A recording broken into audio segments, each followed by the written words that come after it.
ಸುದ್ದಿ ಅರ್ಪಿಸುವ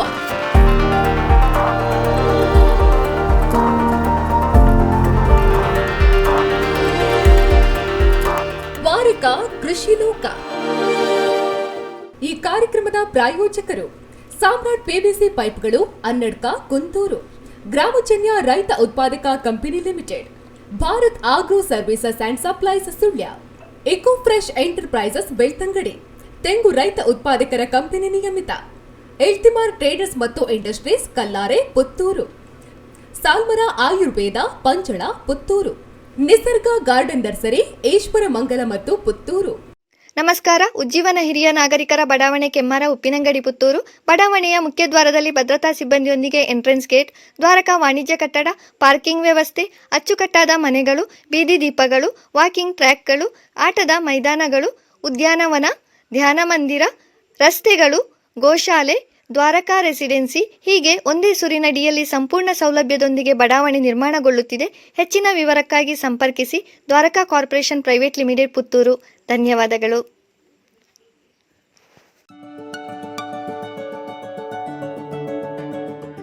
ಎಲ್ಲ ಕೃಷಿಕ ಬಂಧುಗಳನ್ನು ವಂದಿಸುತ್ತಾ ನನ್ನೊಂದೆರಡು ಮಾತುಗಳನ್ನು ನಿಮ್ಮೊಂದಿಗೆ ಹಂಚಿಕೊಳ್ಳಲು ಇಷ್ಟಪಡ್ತೇನೆ.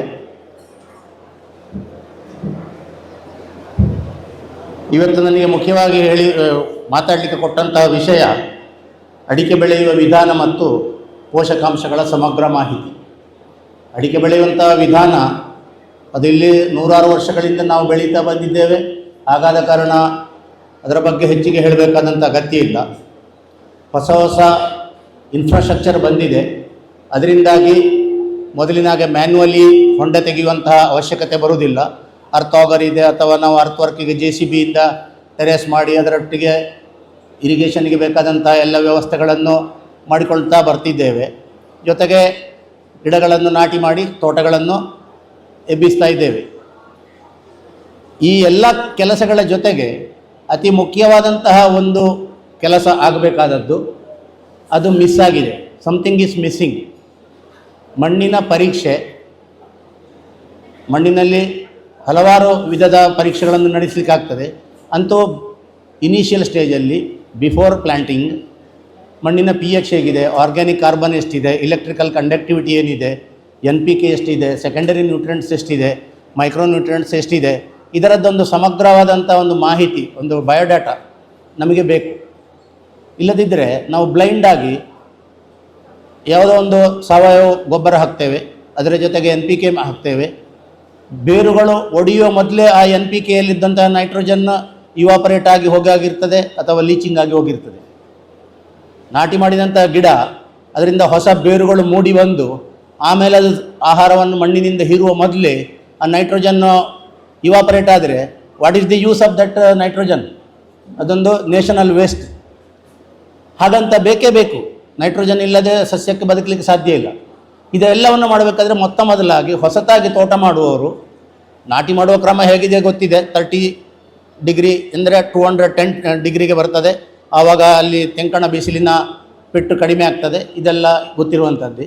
ಆದರೆ ಮಣ್ಣು ಪರೀಕ್ಷೆ ಮಾಡದೆ ಹೊಸತಾಗಿ ತೋಟ ಮಾಡಬಾರ್ದು. ಹೊಸತಾಗಿ ತೋಟ ಮಾಡಿದವರು ಅಥವಾ ಹಳೆ ತೋಟ ಇದ್ದವರು ಅವರು ಅಟ್ಲೀಸ್ಟ್ 3 ವರ್ಷಕ್ಕೊಂದು ಸಲ ಆದರೂ ಕೂಡ ಮಣ್ಣು ಪರೀಕ್ಷೆ ಮಾಡಬೇಕು. ಯಾಕೆಂದರೆ ನಾವು ಬ್ಲೈಂಡಾಗಿ ಯಾವುದನ್ನು ಉಪಯೋಗಿಸಿದರೆ ಸಸ್ಯಕ್ಕೆ ಕೆಲವು ಹೆಚ್ಚಿರಲೂಬಹುದು ಅಥವಾ ಕೆಲವು ಕಡಿಮೆ ಇರಲೂಬಹುದು. ಇದರ ವಿಜ್ಞಾನ ತುಂಬ ಹಿಂದಿನದು. ಸುಮಾರು 170-180 ವರ್ಷದ ಇತಿಹಾಸ ಇದೆ ಯಾವುದು ನ್ಯೂಟ್ರಿಯೆಂಟ್ ಮ್ಯಾನೇಜ್ಮೆಂಟಿಗೆ. ಭಾಳ ಸಂಕ್ಷಿಪ್ತವಾಗಿ ಹೇಳೋದಿದ್ದರೆ 2 ಶಬ್ದದಲ್ಲಿ ಮುಗಿಸ್ಲಿಕ್ಕೆ ಬರ್ತದೆ. ವಾಟ್ ಈಸ್ ನ್ಯೂಟ್ರಿಯೆಂಟ್ ಮ್ಯಾನೇಜ್ಮೆಂಟ್ ಕೇಳಿದರೆ ಡೆಫಿಷಿಯನ್ಸಿ ಕರೆಕ್ಷನ್, ಕೊರತೆಯ ನಿವಾರಣೆಯೇ ಪೋಷಕಾಂಶದ ನಿರ್ವಹಣೆಯ ಮೂಲ ಉದ್ದೇಶ. ಹಾಗಾದರೆ ಈ ಕೊರತೆ ಅಂದರೆ ಏನು, ಎಲ್ಲಿ, ಎಷ್ಟು, ಅದನ್ನು ತಿಳಿಬೇಕಾದರೆ ಮಣ್ಣು ಪರೀಕ್ಷೆ ಮಾಡಬೇಕು. ಅದು ನಾಣ್ಯದ ಒಂದು ಮುಖ ಇದ್ದಾಗೆ. ಮತ್ತಿನದ್ದು ಸಸ್ಯದಲ್ಲಿ ಎಷ್ಟಿದೆ ಅಂತ ನೋಡಬೇಕಾದ್ರೆ ಎಲೆಗಳ ಪರೀಕ್ಷಣೆ ಆಗಬೇಕು, ಲೀಫ್ ಅನಾಲಿಸಿಸ್. ಯಾಕಂದರೆ ಹಲವಾರು ಕಾರಣಗಳಿಂದಾಗಿ ಮಣ್ಣಿನಲ್ಲಿರುವಂತಹ ಪೋಷಕಾಂಶಗಳು ಸಸ್ಯಗಳಿಗೆ ಹೀರಲಿಕ್ಕೆ ಸಾಧ್ಯ ಆಗದೇ ಇರುವಂತಹ ಸ್ಥಿತಿ ಬರ್ತದೆ. ಮಣ್ಣಿನ pH ರಿಲೇಟೆಡ್ ಇರ್ಬೋದು ಅಥವಾ ಇಂಟರಾಕ್ಷನ್ ಬಿಟ್ವೀನ್ 2 ನ್ಯೂಟ್ರಿಯೆಂಟ್ಸ್ ಪ್ರತಿಸ್ಪರ್ಧೆ. ಆವಾಗ ಬಳಲುವುದು ಯಾವುದು? ಸಸ್ಯ. ನಮಗೆ ಹೇಗೆ ಗೊತ್ತಾಗ್ತದೆ? ನಾವೊಂದು ಬ್ಲ್ಯಾಂಕೆಟ್ ರೆಕಮೆಂಡೇಷನ್ ಲೆಕ್ಕದಲ್ಲಿ ಹಾಕ್ತೇವೆ, ಅಡಿಕೆಗೆ ಇಂತಿಷ್ಟು, ತೆಂಗಿಗೆ ಇಂತಿಷ್ಟು, ಕೊಕ್ಕೋಗೆ ಇಂತಿಷ್ಟು ಅಂತ. ನಮ್ಮ ಮಣ್ಣಿನಲ್ಲಿ ಎಷ್ಟೋ ಪೋಷಕಾಂಶಗಳು ಅಗತ್ಯಕ್ಕಿಂತ ಹೆಚ್ಚಿದ್ದರೆ ನಾವೀಗ ಕೊಟ್ಟಂಥದ್ದು ಅದು ಒಂದು ಆರ್ಥಿಕವಾಗಿ ಹಾನಿ, ಎರಡನೇದಾಗಿ ಮಣ್ಣಿಗೂ ಎಕ್ಸ್ಟ್ರಾ ಲೋಡು, ಮೂರನೇದಾಗಿ ಬೇಕಾಗುವಂತಹ ಬೇರೊಂದು ಪೋಷಕಾಂಶಗಳನ್ನು ಹೀರುವಿಕೆಗೆ ಅದು ಉಂಟು ಮಾಡುವಂಥ ತಡೆ ಅಥವಾ ಅಡ್ಡಿ. ಅದರಿಂದಾಗಿ ಟೋಟಲ್ ಪ್ಲಾಂಟ್ ಪರ್ಫಾರ್ಮೆನ್ಸ್ ಅದು ನಿರೀಕ್ಷಿತ ಪ್ರಮಾಣದಲ್ಲಿ ಆಗುವುದಿಲ್ಲ. ಜೆನೆಟಿಕ್ ಪೊಟೆನ್ಷಿಯಾಲಿಟಿ ಬೇರೆ ಇದೆ, ಫೀಲ್ಡ್ ಪೊಟೆನ್ಷಿಯಾಲಿಟಿ ಬೇರೆ, ಪ್ಯಾಕೇಜ್ ಆ್ಯಂಡ್ ಪ್ರಾಕ್ಟೀಸ್ ಬೇರೆ. ಇದು ಮೂರು ಸೇರಿದಾಗ ಉತ್ತಮ ರೀತಿಯಲ್ಲಿ ಇಳುವರಿ ಪಡೀಲಿಕ್ಕೆ ಆಗ್ತದೆ.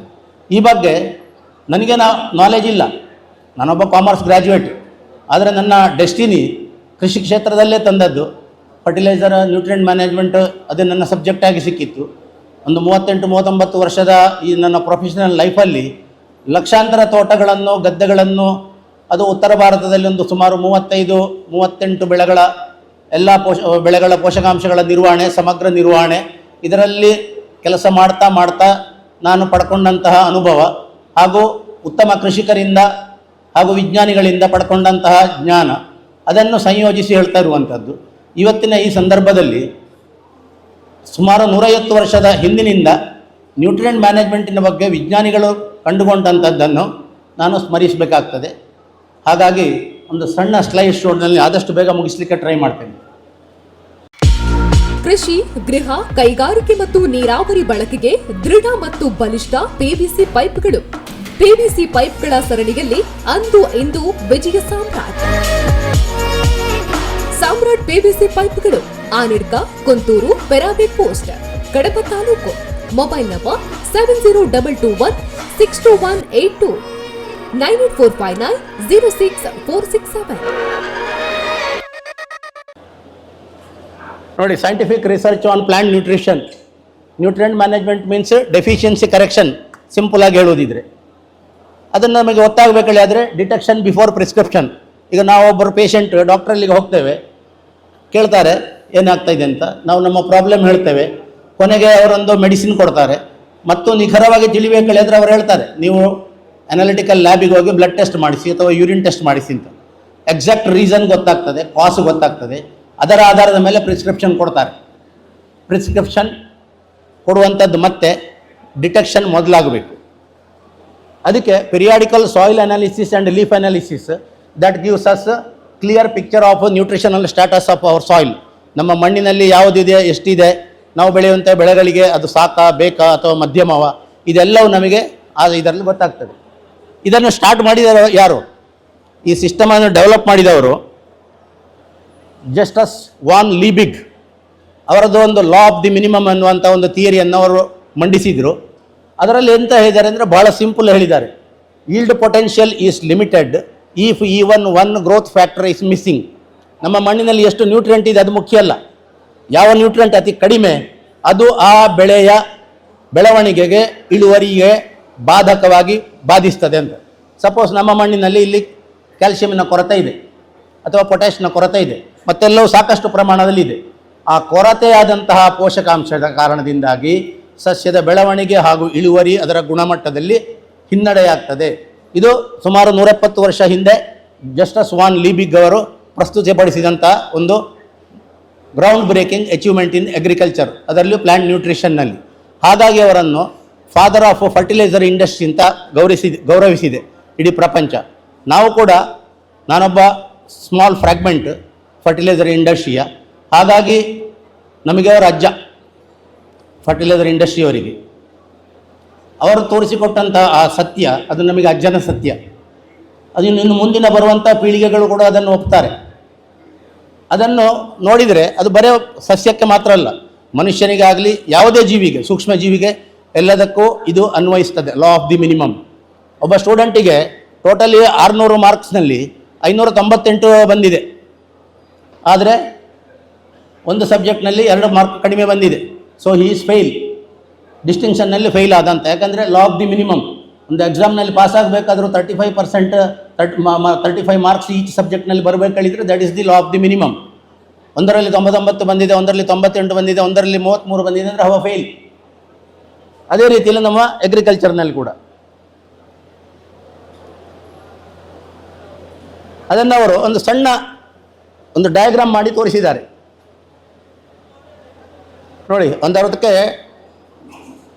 ಲೀಬಿಕ್ಸ್ ಸ್ಟೇವ್ ಬ್ಯಾರಲ್ ಅಂತ ಹೇಳ್ತಾರೆ. ಒಂದು ಬ್ಯಾರಲ್ನ ರೂಪದಲ್ಲಿ ಅವರು ಚಿತ್ರ ಮಾಡಿ ತೋರಿಸಿದರು.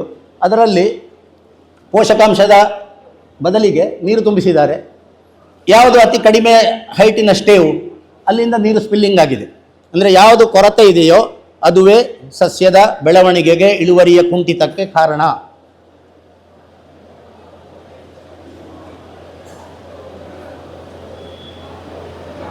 ಸ್ವಲ್ಪ ಕೆಳಗೆ ಬನ್ನಿ.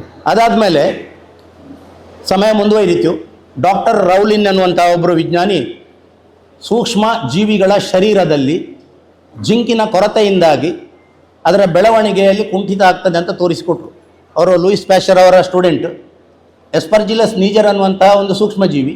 ಆ ಸೂಕ್ಷ್ಮಜೀವಿಯನ್ನು ಅವರು ಲ್ಯಾಬಿನಲ್ಲಿ ಕಲ್ಟಿವೇಟ್ ಮಾಡ್ತಿದ್ರು. ಕಾರಣ ಯಾಕೆಂದರೆ ಸಿಟ್ರಿಕ್ ಆ್ಯಸಿಡ್ ಪ್ರೊಡಕ್ಷನ್ ಬೇಕು. ಇಂಡಸ್ಟ್ರಿಯಲ್ ಸಿಟ್ರಿಕ್ ಆ್ಯಸಿಡ್ ಪ್ರೊಡಕ್ಷನಿಗೆ ಎಸ್ಪರ್ಜಿಲಸ್ ನೀಜರನ್ನು ಮಾಧ್ಯಮವಾಗಿ ಅವರು ಬಳಸ್ತಿದ್ರು. ಆ ಸೂಕ್ಷ್ಮಜೀವಿಗೆ ಕೊಟ್ಟಂಥ ಆಹಾರದಲ್ಲಿ ಜಿಂಕಿನ ಕೊರತೆಯಾದಾಗ ಅದರ ಶಾರೀರಿಕ ಬೆಳವಣಿಗೆಯಲ್ಲಿ ತಡೆ ಬಂತು. ವಿಶ್ಲೇಷಣೆ ಮಾಡಿದಾಗ ಗೊತ್ತಾಯಿತು. So law of the minimum ಸೂಕ್ಷ್ಮಜೀವಿಗೂ ಅನ್ವಯ ಆಯಿತು. ಜಿಂಕಿನ ಕೊರತೆಯನ್ನು ಸರಿದೂಗಿಸಿದಾಗ ಪುನಃ ಎಸ್ಪರ್ಜಿಲಸ್ ನೀಜರ್ನ ಶಾರೀರಿಕ ಬೆಳವಣಿಗೆ ಉತ್ತಮ ರೀತಿಯಲ್ಲಿ ಆಯಿತು. ಅವರಿಗೆ ಬೇಕಾದಂಥ ಸಿಟ್ರಿಕ್ ಆ್ಯಸಿಡ್ ಪ್ರೊಡಕ್ಷನ್ ಸಿಕ್ಕಿತ್ತು.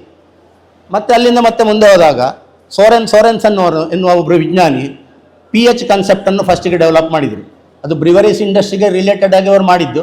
ಒಂದು ಸೊಲ್ಯೂಷನ್ನಲ್ಲಿ ಎಸಿಡಿಟಿ ಎಷ್ಟಿದೆ ವೈನ್ ಇಂಡಸ್ಟ್ರಿಯಲ್ಲಿ, ಅದನ್ನು ನೋಡಿದ ಮೇಲೆ ಅದರಲ್ಲಿ ಮತ್ತೆ ಪರಿಷ್ಕರಣೆ ಮಾಡಿ ಟ್ರಗ್ ಎನ್ನುವಂಥ ವಿಜ್ಞಾನಿ ಅದನ್ನು ಕೃಷಿ ಕ್ಷೇತ್ರಕ್ಕೆ ಅಳವಡಿಸಿದರು. ಮಣ್ಣಿನ pH ಅಂತ ಯಾವತ್ತು ನಾವು ಇವತ್ತು ದಿವಸ ಗ್ರೂಪ್ಗಳಲ್ಲಿ ಹೇಳ್ತಿದ್ದೇವಲ್ಲ, ಅದು ಎಲ್ಲವೂ ಟ್ರಗ್ ಅವರ ಒಂದು ಕೊಡುಗೆ. pHನಿನ ಇನ್ಫ್ಲುಯೆನ್ಸ್ ಎಷ್ಟಿದೆ, ಪೋಷಕಾಂಶಗಳ ಕರಗುವಿಕೆ, ಪೋಷಕಾಂಶಗಳನ್ನು ಸಸ್ಯ ಹೀರುವಂಥದ್ದು, ಅದರ ಟ್ರಾನ್ಸ್ಲೊಕೇಶನ್, ಇದು ಎಲ್ಲವನ್ನು ಡಿಸೈಡ್ ಮಾಡೋದು pH. So commanding centre. ಹಾಗಾದ ಕಾರಣ ಮಣ್ಣಿನ pH ಅನ್ನೇನು ಹೇಳ್ತಾರೆ, ರಿಮೋಟ್ ಕಂಟ್ರೋಲ್ ಅಂತ.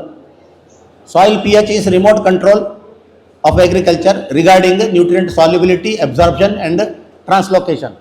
ಪುತ್ತೂರಿನ ಗ್ರಾಮಜನ್ಯ ರೈತ ಉತ್ಪಾದಕ ಸಂಸ್ಥೆ 2020ರಲ್ಲಿ ಪ್ರಾರಂಭವಾದ ಗುಣಮಟ್ಟದ ಬೆಳೆ ಪ್ರಕ್ರಿಯೆ, ಮೌಲ್ಯವರ್ಧಿತ ಉತ್ಪನ್ನಗಳ ನಿರ್ಮಾಣ ಮತ್ತು ಸಮರ್ಪಕ ಮಾರುಕಟ್ಟೆ ಸಂಪರ್ಕದ ಮೂಲಕ ರೈತರಿಗೆ ಹೂಡಿಕೆ ಮತ್ತು ಆದಾಯ ಹೆಚ್ಚಿಸಲು ಸ್ಥಳೀಯವಾಗಿ ವ್ಯವಸ್ಥಿತವಾಗಿ ಕಾರ್ಯವನ್ನು ನಿರ್ವಹಿಸುತ್ತಿದೆ. ಕೇಂದ್ರ ಸರ್ಕಾರದ ಅನುದಾನದೊಂದಿಗೆ ಲ್ಯಾಬ್ ಹಾಗೂ ಶೀತಲೀಕರಣ ಕೊಠಡಿಗಳನ್ನು ನಮ್ಮ ಪುತ್ತೂರಿನಲ್ಲಿ ನಿರ್ಮಿಸಿದ್ದು ರಫ್ತಿಗೆ ಯೋಗ್ಯ ಉತ್ಪನ್ನಗಳನ್ನು ಪರಿಚಯಿಸುತ್ತಿದೆ.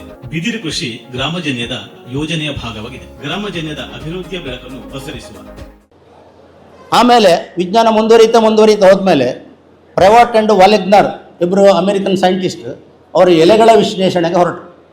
ಮಣ್ಣಿನಲ್ಲಿರುವಂಥದ್ದಾಯಿತು, ಮಣ್ಣಿನ pH ಆಯಿತು, ಲಾ ಆಫ್ ದಿ ಮಿನಿಮಮ್ ಆಯಿತು, ಎಲೆಯಲ್ಲಿ ಏನದು ತೊಡಕಿದೆ ಅಥವಾ ಬಾಧಕ ಏನಿದೆ, ಸಾಧಕ ಏನಿದೆ, ಅದಕ್ಕೆ ಅವರು ಹಲವಾರು ಮರಗಳನ್ನು ಸಿಲೆಕ್ಟ್ ಮಾಡಿ high yielding, low yielding and moderate yielding ಅದರ ಎಲೆಗಳನ್ನು ವಿಶ್ಲೇಷಣೆ ಮಾಡಿ ಅಲ್ಲಿ ಒಂದು ನಾರ್ಮ್ಸ್ ಸೆಟ್ ಮಾಡಿದರು.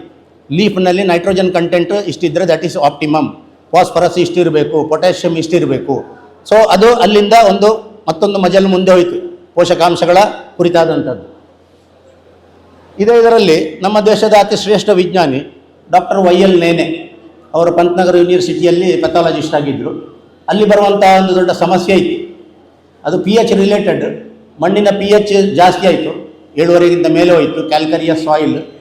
ಅಲ್ಲಿ ಜಿಂಕ್ ಸಸ್ಯಕ್ಕೆ ಹೀರಿಕೊಳ್ಳಲಿಕ್ಕೆ ಸಿಗದಿದ್ದಾಗ ಅಲ್ಲಿ ಮುಖ್ಯವಾಗಿ ಭತ್ತದ ಬೆಳೆಯಲ್ಲಿ ಖೈರಾ ಡಿಸೀಸ್, ಅಂದರೆ ಅಲ್ಲಿಗ ಏರಿಯಾಕ್ಕೆ ಅಲ್ಲಿಯ ಲೋಕಲ್ ಭಾಷೆಯಲ್ಲಿ ಖೈರಾ ಅಂತ ಹೇಳ್ತಿದ್ರು, ಕಂದು ಬಣ್ಣದಾಗುವಂಥದ್ದು. ಅದನ್ನು ಅವರು ಪತ್ತೆ ಹಚ್ಚಿದರು. ಅದಕ್ಕೆ ಮುಖ್ಯ ಕಾರಣ ಮಣ್ಣಿನ pH ಹೆಚ್ಚು, ಅದರಿಂದಾಗಿ ಜಿಂಕಿನ ಹೀರುವಿಕೆ ಆಗಲಿಲ್ಲ, ಅದರಿಂದಾಗಿ ಸಸ್ಯಕ್ಕೆ ತೊಂದರೆ ಆಯಿತು ಎನ್ನುವಂಥ ಒಂದು ವಿಷಯ ಪ್ರಪಂಚಕ್ಕೆ ಗೊತ್ತಾಯಿತು. ಆಮೇಲೆ ಯೋಶಿದಾ ಆ್ಯಂಡ್ ತನ್ಕಾ ಇಬ್ಬರು ವಿಜ್ಞಾನಿಗಳು ಜಪಾನ್ನವರು, ಅವರು ಬಂದು ಉತ್ತರಾಖಂಡಿನ ಮಣ್ಣಿನನ್ನು ಪರೀಕ್ಷೆ ಮಾಡಿದರು, ಎಲೆಗಳನ್ನು ಪರೀಕ್ಷೆ ಮಾಡಿದರು. ಮಣ್ಣಿನಲ್ಲಿ ಸಾಕಷ್ಟು ಪ್ರಮಾಣದಲ್ಲಿ ಜಿಂಕ್ ಇತ್ತು, ಆದರೆ ಸಸ್ಯದಲ್ಲಿ ಜಿಂಕ್ ಸಾಕಷ್ಟು ಪ್ರಮಾಣದಲ್ಲಿ ಇರಲಿಲ್ಲ.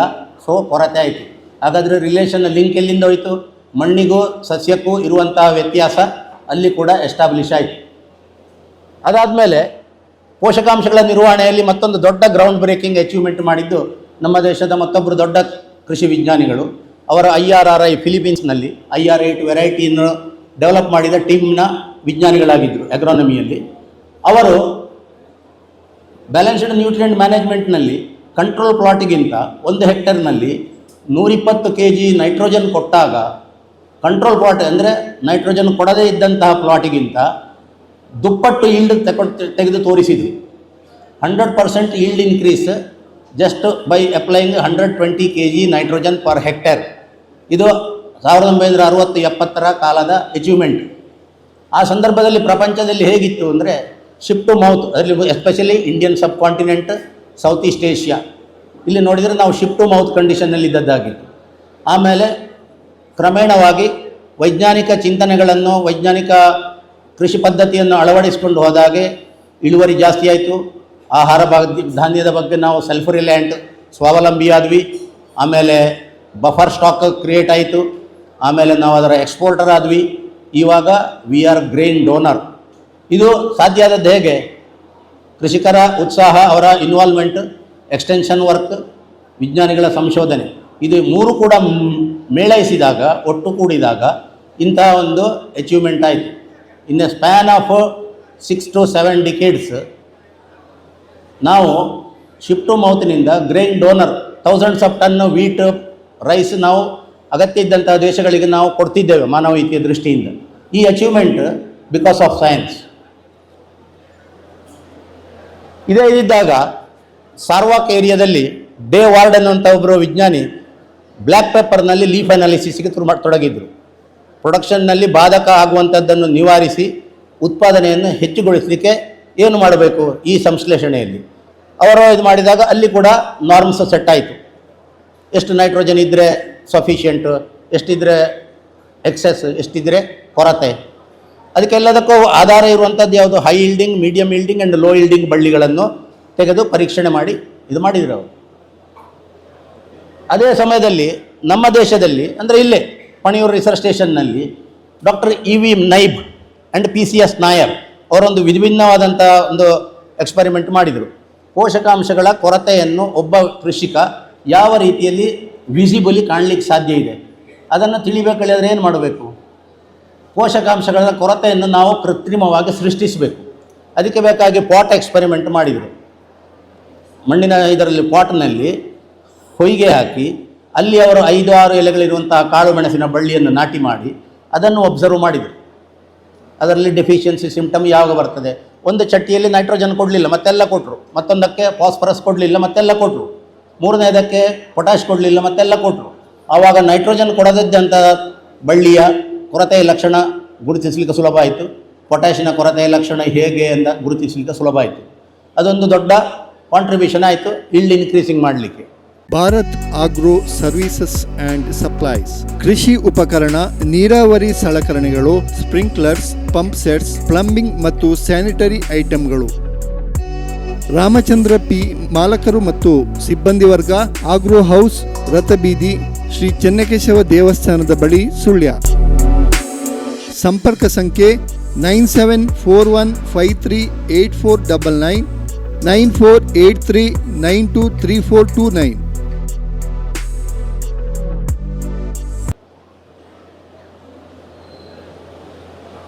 ಮತ್ತೊಂದು ಬಂತು ಕನ್ಸೆಪ್ಟ್, ಅದು ಬ್ಯೂಫಿಲ್ಸ್ ಅನ್ನುವ ವಿಜ್ಞಾನಿ ಅವರು ಮಾಡಿದ್ದು. Diagnosis and recommendation integrated system ಅಂತ. ನಾವು ಮಣ್ಣು ಪರೀಕ್ಷೆ ಮಾಡಿ ಆಯಿತು, ಲೀಫ್ ಅನಾಲಿಸಿಸ್ ಮಾಡಿ ಆಯಿತು, ಕೊರತೆ ಇದೆ, ಇದನ್ನು ಹೇಗೆ ಸರಿಪಡಿಸುವುದು? ಆ ಈಲ್ಡ್ ಲಿಮಿಟಿಂಗ್ ಫ್ಯಾಕ್ಟರನ್ನು ನಾವು ನಿವಾರಿಸಿ ಇಳುವರಿ ಹೆಚ್ಚಿಸುವುದಕ್ಕೆ ಯಾವುದು ಕಾರಣ, ಯಾವುದು ಬೇಕು, ಅದಕ್ಕೆ ಬೇಕಾಗಿ ಒಂದು ಇಂಟಗ್ರೇಟೆಡ್ ಸಿಸ್ಟಮನ್ನು ಅವರು ಡೆವಲಪ್ ಮಾಡಿದರು. ಇದು ಎಲ್ಲ ಬೆಳೆಗಳಲ್ಲಿ ಮಾಡಿದ್ದಾರೆ, ಬರೀ ಕಾಳುಮೆಣಸು ಮಾತ್ರ ಅಲ್ಲ.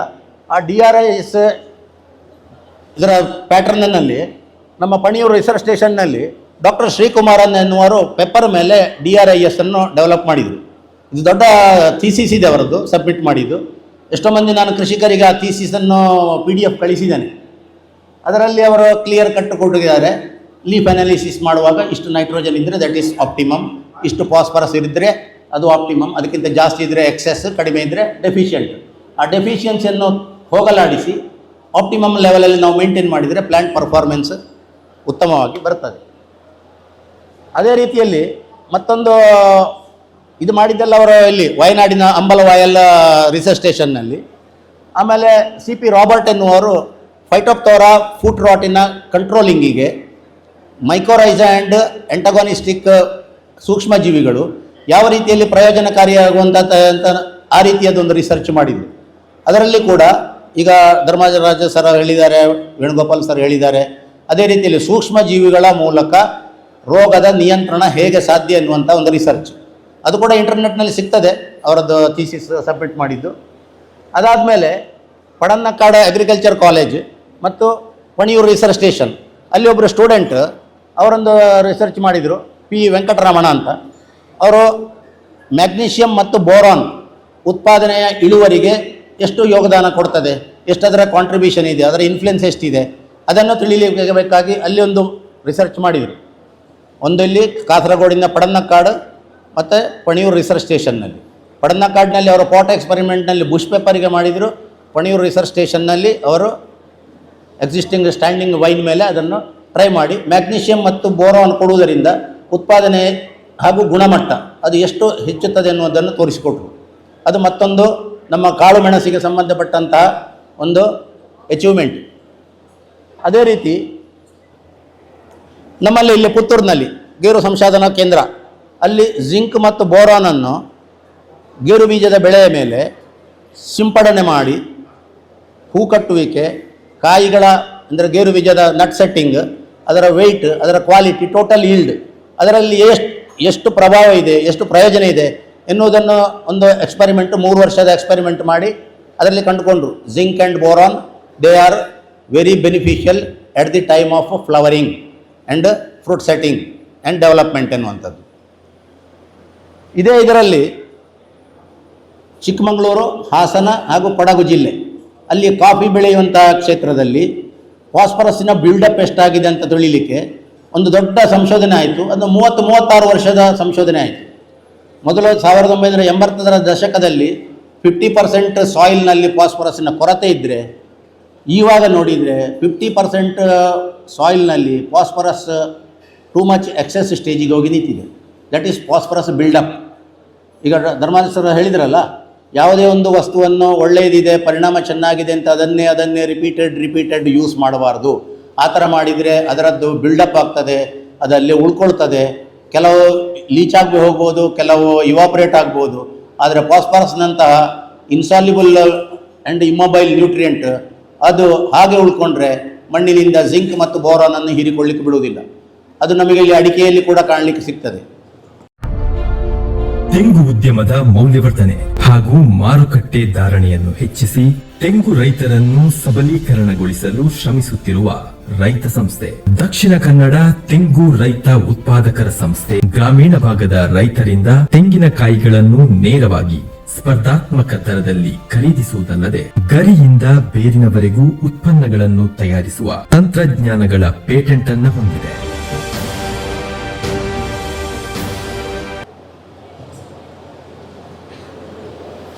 ಇಲ್ಲಿ ನಮ್ಮ CPCRI ಸಂಶೋಧನಾ ಕೇಂದ್ರ ವಿಟ್ಲದಲ್ಲಿ ಅದೇ ರೀತಿಯ ಹಲವಾರು ಎಕ್ಸ್ಪರಿಮೆಂಟ್ ಆಗಿದೆ.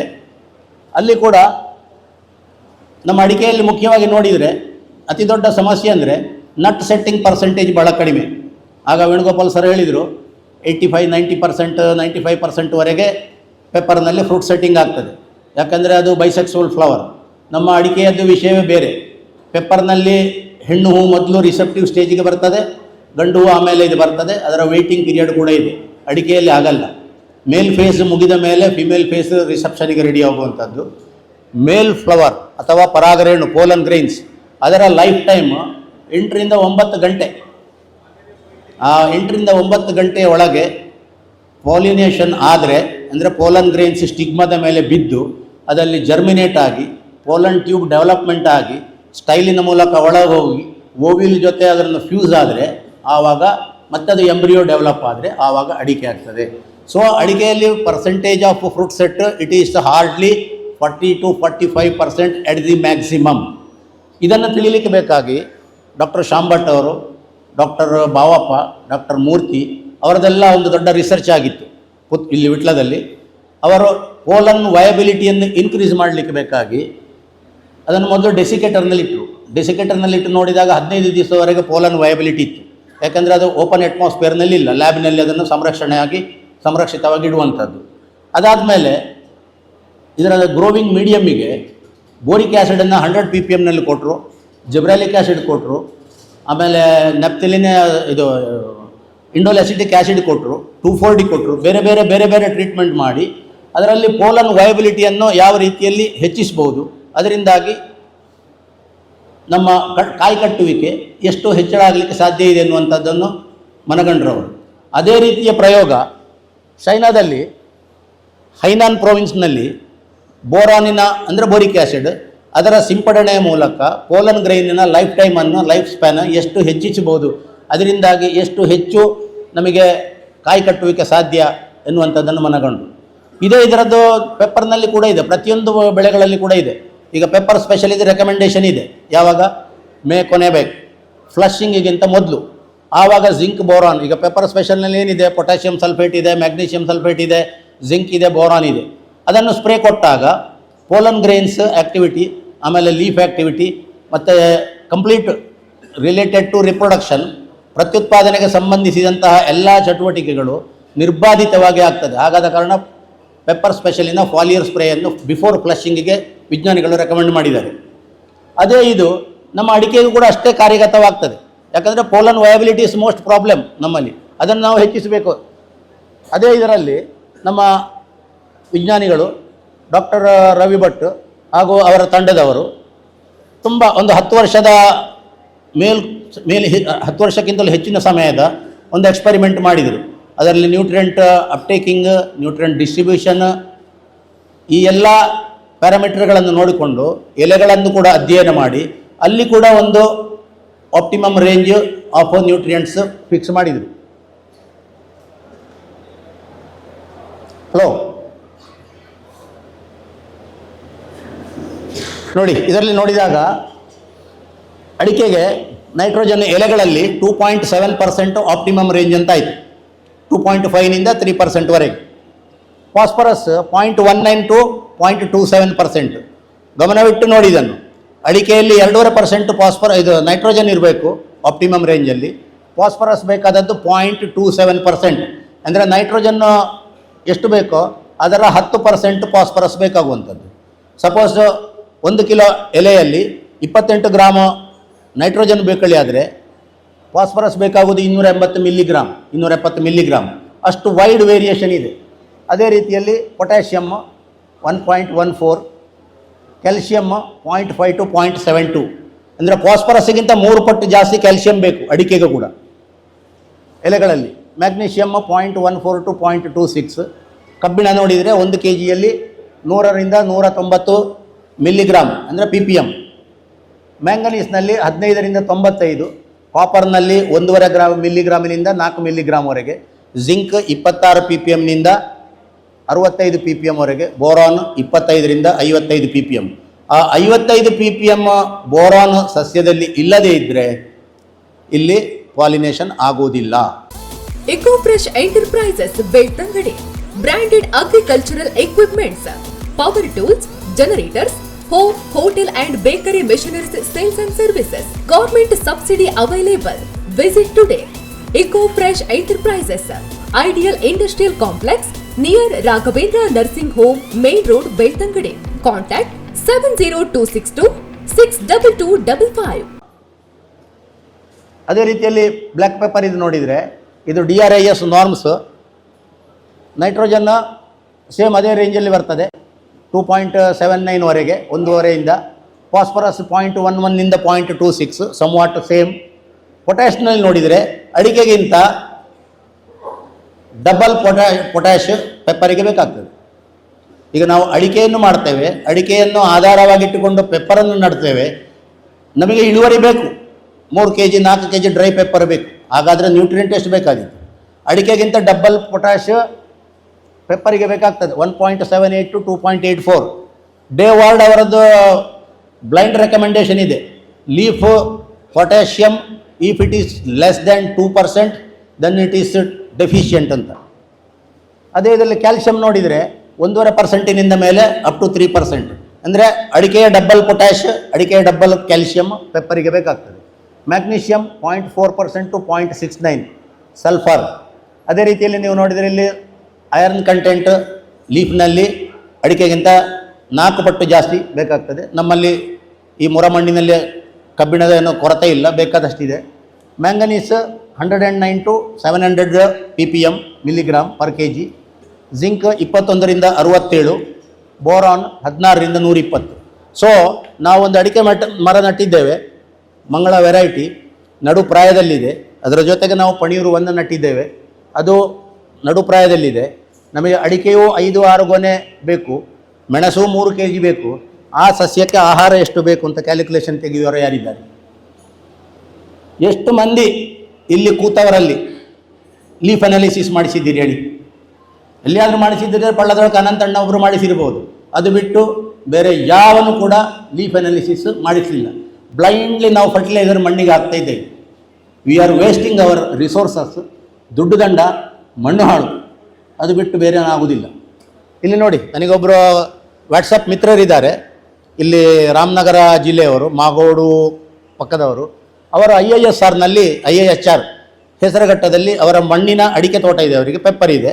ಅಡಿಕೆ ತೋಟ ಹಾಗೂ ಇದರದ್ದು ಅಡಿಕೆ ತೋಟದ ಮಣ್ಣು ಹಾಗೂ ಎಲೆಗಳ ಅನಾಲಿಸಿಸ್ ಮಾಡಿಸಿ ಅದರ ರಿಪೋರ್ಟ್ ಕಳಿಸಿದರು. ಇಲ್ಲಿ ನೋಡಿ, ಡಾಕ್ಟರ್ YL ನೇನೆ ಅವರು 60 ವರ್ಷ ಮೊದಲು ಏನು ಕಂಡುಕೊಂಡಿದ್ರು ಅದು ಇವತ್ತು 2025ರಲ್ಲಿ ಕೂಡ ಹಾಗೆ ಇದೆ. ಅಲ್ಲಿ ರೆಡ್ ಮಾರ್ಕ್ ಮಾಡಿದ್ದೇನೆ. ಮಣ್ಣಿನಲ್ಲಿ pH 7.8 ಇದೆ, ಫಾಸ್ಫರಸ್ ಸಾಕಷ್ಟಿದೆ. ಸ್ವಲ್ಪ ಝೂಮ್ ಮಾಡ್ಬೋದಾ? ಕಾಣ್ತದಲ್ಲ? ಫಾಸ್ಫರಸ್ ಸಾಕಷ್ಟಿದೆ, ಹೈ ಇದೆ. ಪೊಟ್ಯಾಷಿಯಮ್ ಆಪ್ಟಿಮಮ್ ಇದೆ, ಕ್ಯಾಲ್ಸಿಯಂ ಕೂಡ ಆಪ್ಟಿಮಮ್, ಮ್ಯಾಗ್ನೀಷಿಯಮ್ ಹೈ, ಸಲ್ಫರ್ ಎಲ್ಲವೂ ಹೈ ಇದೆ. ಅವೈಲೇಬಲ್ ಜಿಂಕ್ ಹೈ ಇದೆ. ಇದು ಈ ಪೋರ್ಷನ್ ಸಾಯಿಲ್ ಇದಾಯಿತು, ಲೆಫ್ಟ್ ಸೈಡ್ ಇದು. ಅದೇ ಇದು ರೈಟ್ ಸೈಡ್ನಲ್ಲಿ ನೋಡಿದರೆ ನೈಟ್ರೋಜನ್ 2.55% ಇದೆ ಲೀಫ್ನಲ್ಲಿ, ಫಾಸ್ಫರಸ್ 0.17. ಮಣ್ಣಿನಲ್ಲಿ ಫಾಸ್ಫರಸ್ ಹೆಚ್ಚಿದೆ,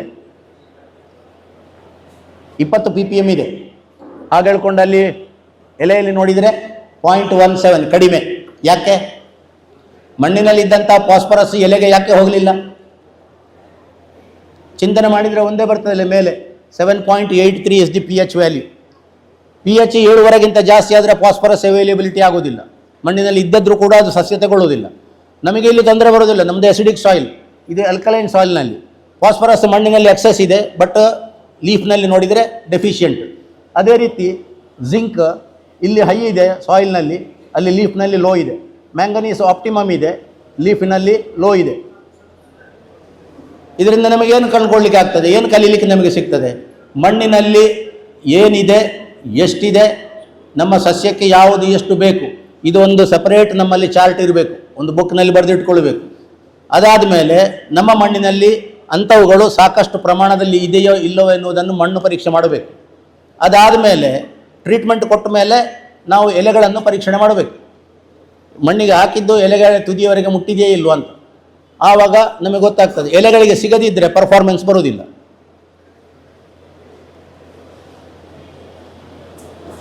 ಸ್ವಲ್ಪ ಈಗ ಎಂಟಗಾನಿಸಮ್ ಇದೆಯಲ್ಲ, ಅದು ಬರೀ ಮಣ್ಣಿನಲ್ಲಿ ಮಾತ್ರ ಇರುವಂಥದ್ದಲ್ಲ. ಹೈ ಫಾಸ್ಫರಸ್ ಆದರೆ ಜಿಂಕ್ ಹೀರಿಕೊಳ್ಳಿಕ್ಕೆ ಬಿಡುವುದಿಲ್ಲ, ಮತ್ತು ಬೋರಾನನ್ನು ಹೀರಿಕೊಳ್ಳಿಕ್ಕೆ ಬಿಡುವುದಿಲ್ಲ. ಅದು ಬರೀ ಇದು ಮಣ್ಣಿಗೆ ಅಥವಾ ಸಸ್ಯಕ್ಕೆ ಸಂಬಂಧಿಸಿದ್ದಲ್ಲ, ಇದು ಸೂಕ್ಷ್ಮ ಜೀವಿಗಳಲ್ಲಿ ಉಂಟು, ಅದೇ ರೀತಿ ಪ್ರಾಣಿಗಳಲ್ಲಿ ಉಂಟು, ಮನುಷ್ಯರಲ್ಲಿ ಉಂಟು. ಈಗ ರುಮಿನೆಂಟ್ ಎನಿಮಲ್ಸ್ ಅಂದರೆ ದನ, ಎತ್ತು ಯಾವುದು ಮೆಲುಕು ಹಾಕ್ತದೆ, ಅದರ ಶರೀರದಲ್ಲಿ ಲ್ಯಾಕ್ಟೋಬ್ಯಾಸಿಲಸ್ ಬ್ಯಾಕ್ಟೀರಿಯಾ ಇದೆ. ಅದು ಇರುವಂತಹ ನಾವು ಕೊಡುವಂತಹ ಆಹಾರದಲ್ಲಿ ಎಲ್ಲದರಲ್ಲೂ ಕೂಡ ಫಾಸ್ಫರಸ್ ಇದ್ದೇ ಇರ್ತದೆ, ಫೈಟಿಕ್ ಆ್ಯಸಿಡ್ ರೂಪದಲ್ಲಿರ್ತದೆ. ಅದನ್ನು ಲ್ಯಾಕ್ಟೋಬ್ಯಾಸಿಲಸ್ ಬ್ಯಾಕ್ಟೀರಿಯಾ ವಿಘಟನೆ ಮಾಡಿ ಅದೇ ಫುಡ್ಡಿನಲ್ಲಿರುವಂಥ, ಅದೇ ಭೋಜ್ಯ ವಸ್ತುವಿನಲ್ಲಿರುವಂಥ ಮಿನರಲ್ಸ್, ಜಿಂಕ್, ಐರನ್, ಕ್ಯಾಲ್ಸಿಯಂ ಅದನ್ನೆಲ್ಲವನ್ನು ಸಸ್ಯಕ್ಕೆ ಇದು ಪ್ರಾಣಿಗೆ ಒದಗಿಸ್ತದೆ. ಹಾಗಂತ ಕೋಳಿ, ಹಂದಿ ಇವುಗಳು ನಾನ್ ರುಮಿನೆಂಟ್, ನಾವು ಮನುಷ್ಯರು ನಾನ್ ರುಮಿನೆಂಟ್. ಅದಕ್ಕೆ ಫಾಸ್ಫರಸ್ ನಾವು ಉಣ್ಣುವಂಥ ಗೋಧಿಯಲ್ಲಿರ್ಬೋದು ಅಥವಾ ಅನ್ನದಲ್ಲಿರ್ಬೋದು ಅಥವಾ ದ್ವಿದಳ ಧಾನ್ಯಗಳಲ್ಲಿರ್ಬೋದು, ಅದರಲ್ಲಿ ಫೈಟಿಕ್ ಆ್ಯಸಿಡ್ ರೂಪದಲ್ಲಿ ಬೋರಾನ್ ಇದು ಫಾಸ್ಫರಸ್ ಇದೆ. ಅದು ಫೈಟಿಕ್ ಆ್ಯಸಿಡ್ ಅದೊಂದು ನ್ಯಾಚುರಲ್ ಚಿಲೇಟಿಂಗ್ ಏಜೆಂಟ್ ರೂಪದಲ್ಲಿ ಕೆಲಸ ಮಾಡ್ತದೆ. ಅದೇ ಫುಡ್ ಮೆಟೀರಿಯಲ್ನಲ್ಲಿ ಇರುವಂತಹ ಮಿನರಲ್ಸ್ಗಳನ್ನು ಅದು ತನ್ನ ಹಿಡಿತದಲ್ಲಿ ಹಿಡ್ಕೊಳ್ತದೆ, ಬಾಂಡಿಂಗ್. ಆ ಬಾಂಡಿಂಗನ್ನು ವಿಘಟಿಸಿ ಆ ಪೋಷಕಾಂಶಗಳು ಶರೀರಕ್ಕೆ ದೊರಕಬೇಕಲ್ಲಿ ಆದರೆ ಫೈಟೇಸ್ ಎನ್ನುವಂಥ ಒಂದು ಎನ್ಸೈಮ್ಸ್ ಬೇಕಾಗ್ತದೆ. ನಮ್ಮ ಶರೀರದಲ್ಲಿ ಫೈಟೇಸ್ ಎನ್ಸೈಮ್ಸ್ ಭಾಳ ಕಡಿಮೆ. ಹಾಗೆ ಹೇಳ್ಕೊಂಡು ಮಣ್ಣಿನಲ್ಲಿ ಫೈಟೇಸ್ ಎನ್ಸೈಮ್ಸನ್ನು ಉತ್ಪನ್ನ ಮಾಡುವಂತಹ ಸೂಕ್ಷ್ಮಜೀವಿಗಳಿದೆ. ಎಸ್ಪರ್ಜಿಲಸ್ ನೀಜರ್ ಇರ್ಬೋದು, ಫಾಸ್ಫೇಟ್ ಸಾಲ್ಯುಬಲೈಸಿಂಗ್ ಬ್ಯಾಕ್ಟೀರಿಯಾ, ಲ್ಯಾಕ್ಟೋಬ್ಯಾಸಿಲಸ್ ಬ್ಯಾಕ್ಟೀರಿಯಾದ ಥರನೇ ಬ್ಯಾಸಿಲಸ್ ಮೆಗಟೇರಿಯಂ ಇರ್ಬೋದು, ಸಬ್ಟಿಲಿಸ್ ಇರ್ಬೋದು, ಎಷ್ಟೆಷ್ಟು ಅಸಂಖ್ಯ ಸೂಕ್ಷ್ಮಜೀವಿಗಳಿದೆ. ಆ ಜೀವಿಗಳ ಶರೀರದಿಂದ ಸ್ರವಿಸುವಂತಹ ಎನ್ಸೈಮ್ಸ್ ಅದು ಈ ಫೈಟಿಕ್ ಆ್ಯಸಿಡನ್ನು ರಿಲೀಸ್ ಮಾಡಿಕೊಡ್ತದೆ, ಅದನ್ನು ವಿಘಟಿಸ್ತದೆ. ಫೈಟಿಕ್ ಆ್ಯಸಿಡಿನ ಗ್ರಿಪ್ನಲ್ಲಿ ಬಂಧವಾಗಿದ್ದಂತಹ ಮಿನರಲ್ಸ್ಗಳು ಬಂಧ ಮೋಚನೆಗೊಂಡು ಸಸ್ಯಕ್ಕೆ ಸಿಗ್ತದೆ, ಅದೇ ರೀತಿ ನಮಗೆ ಸಿಗ್ತದೆ.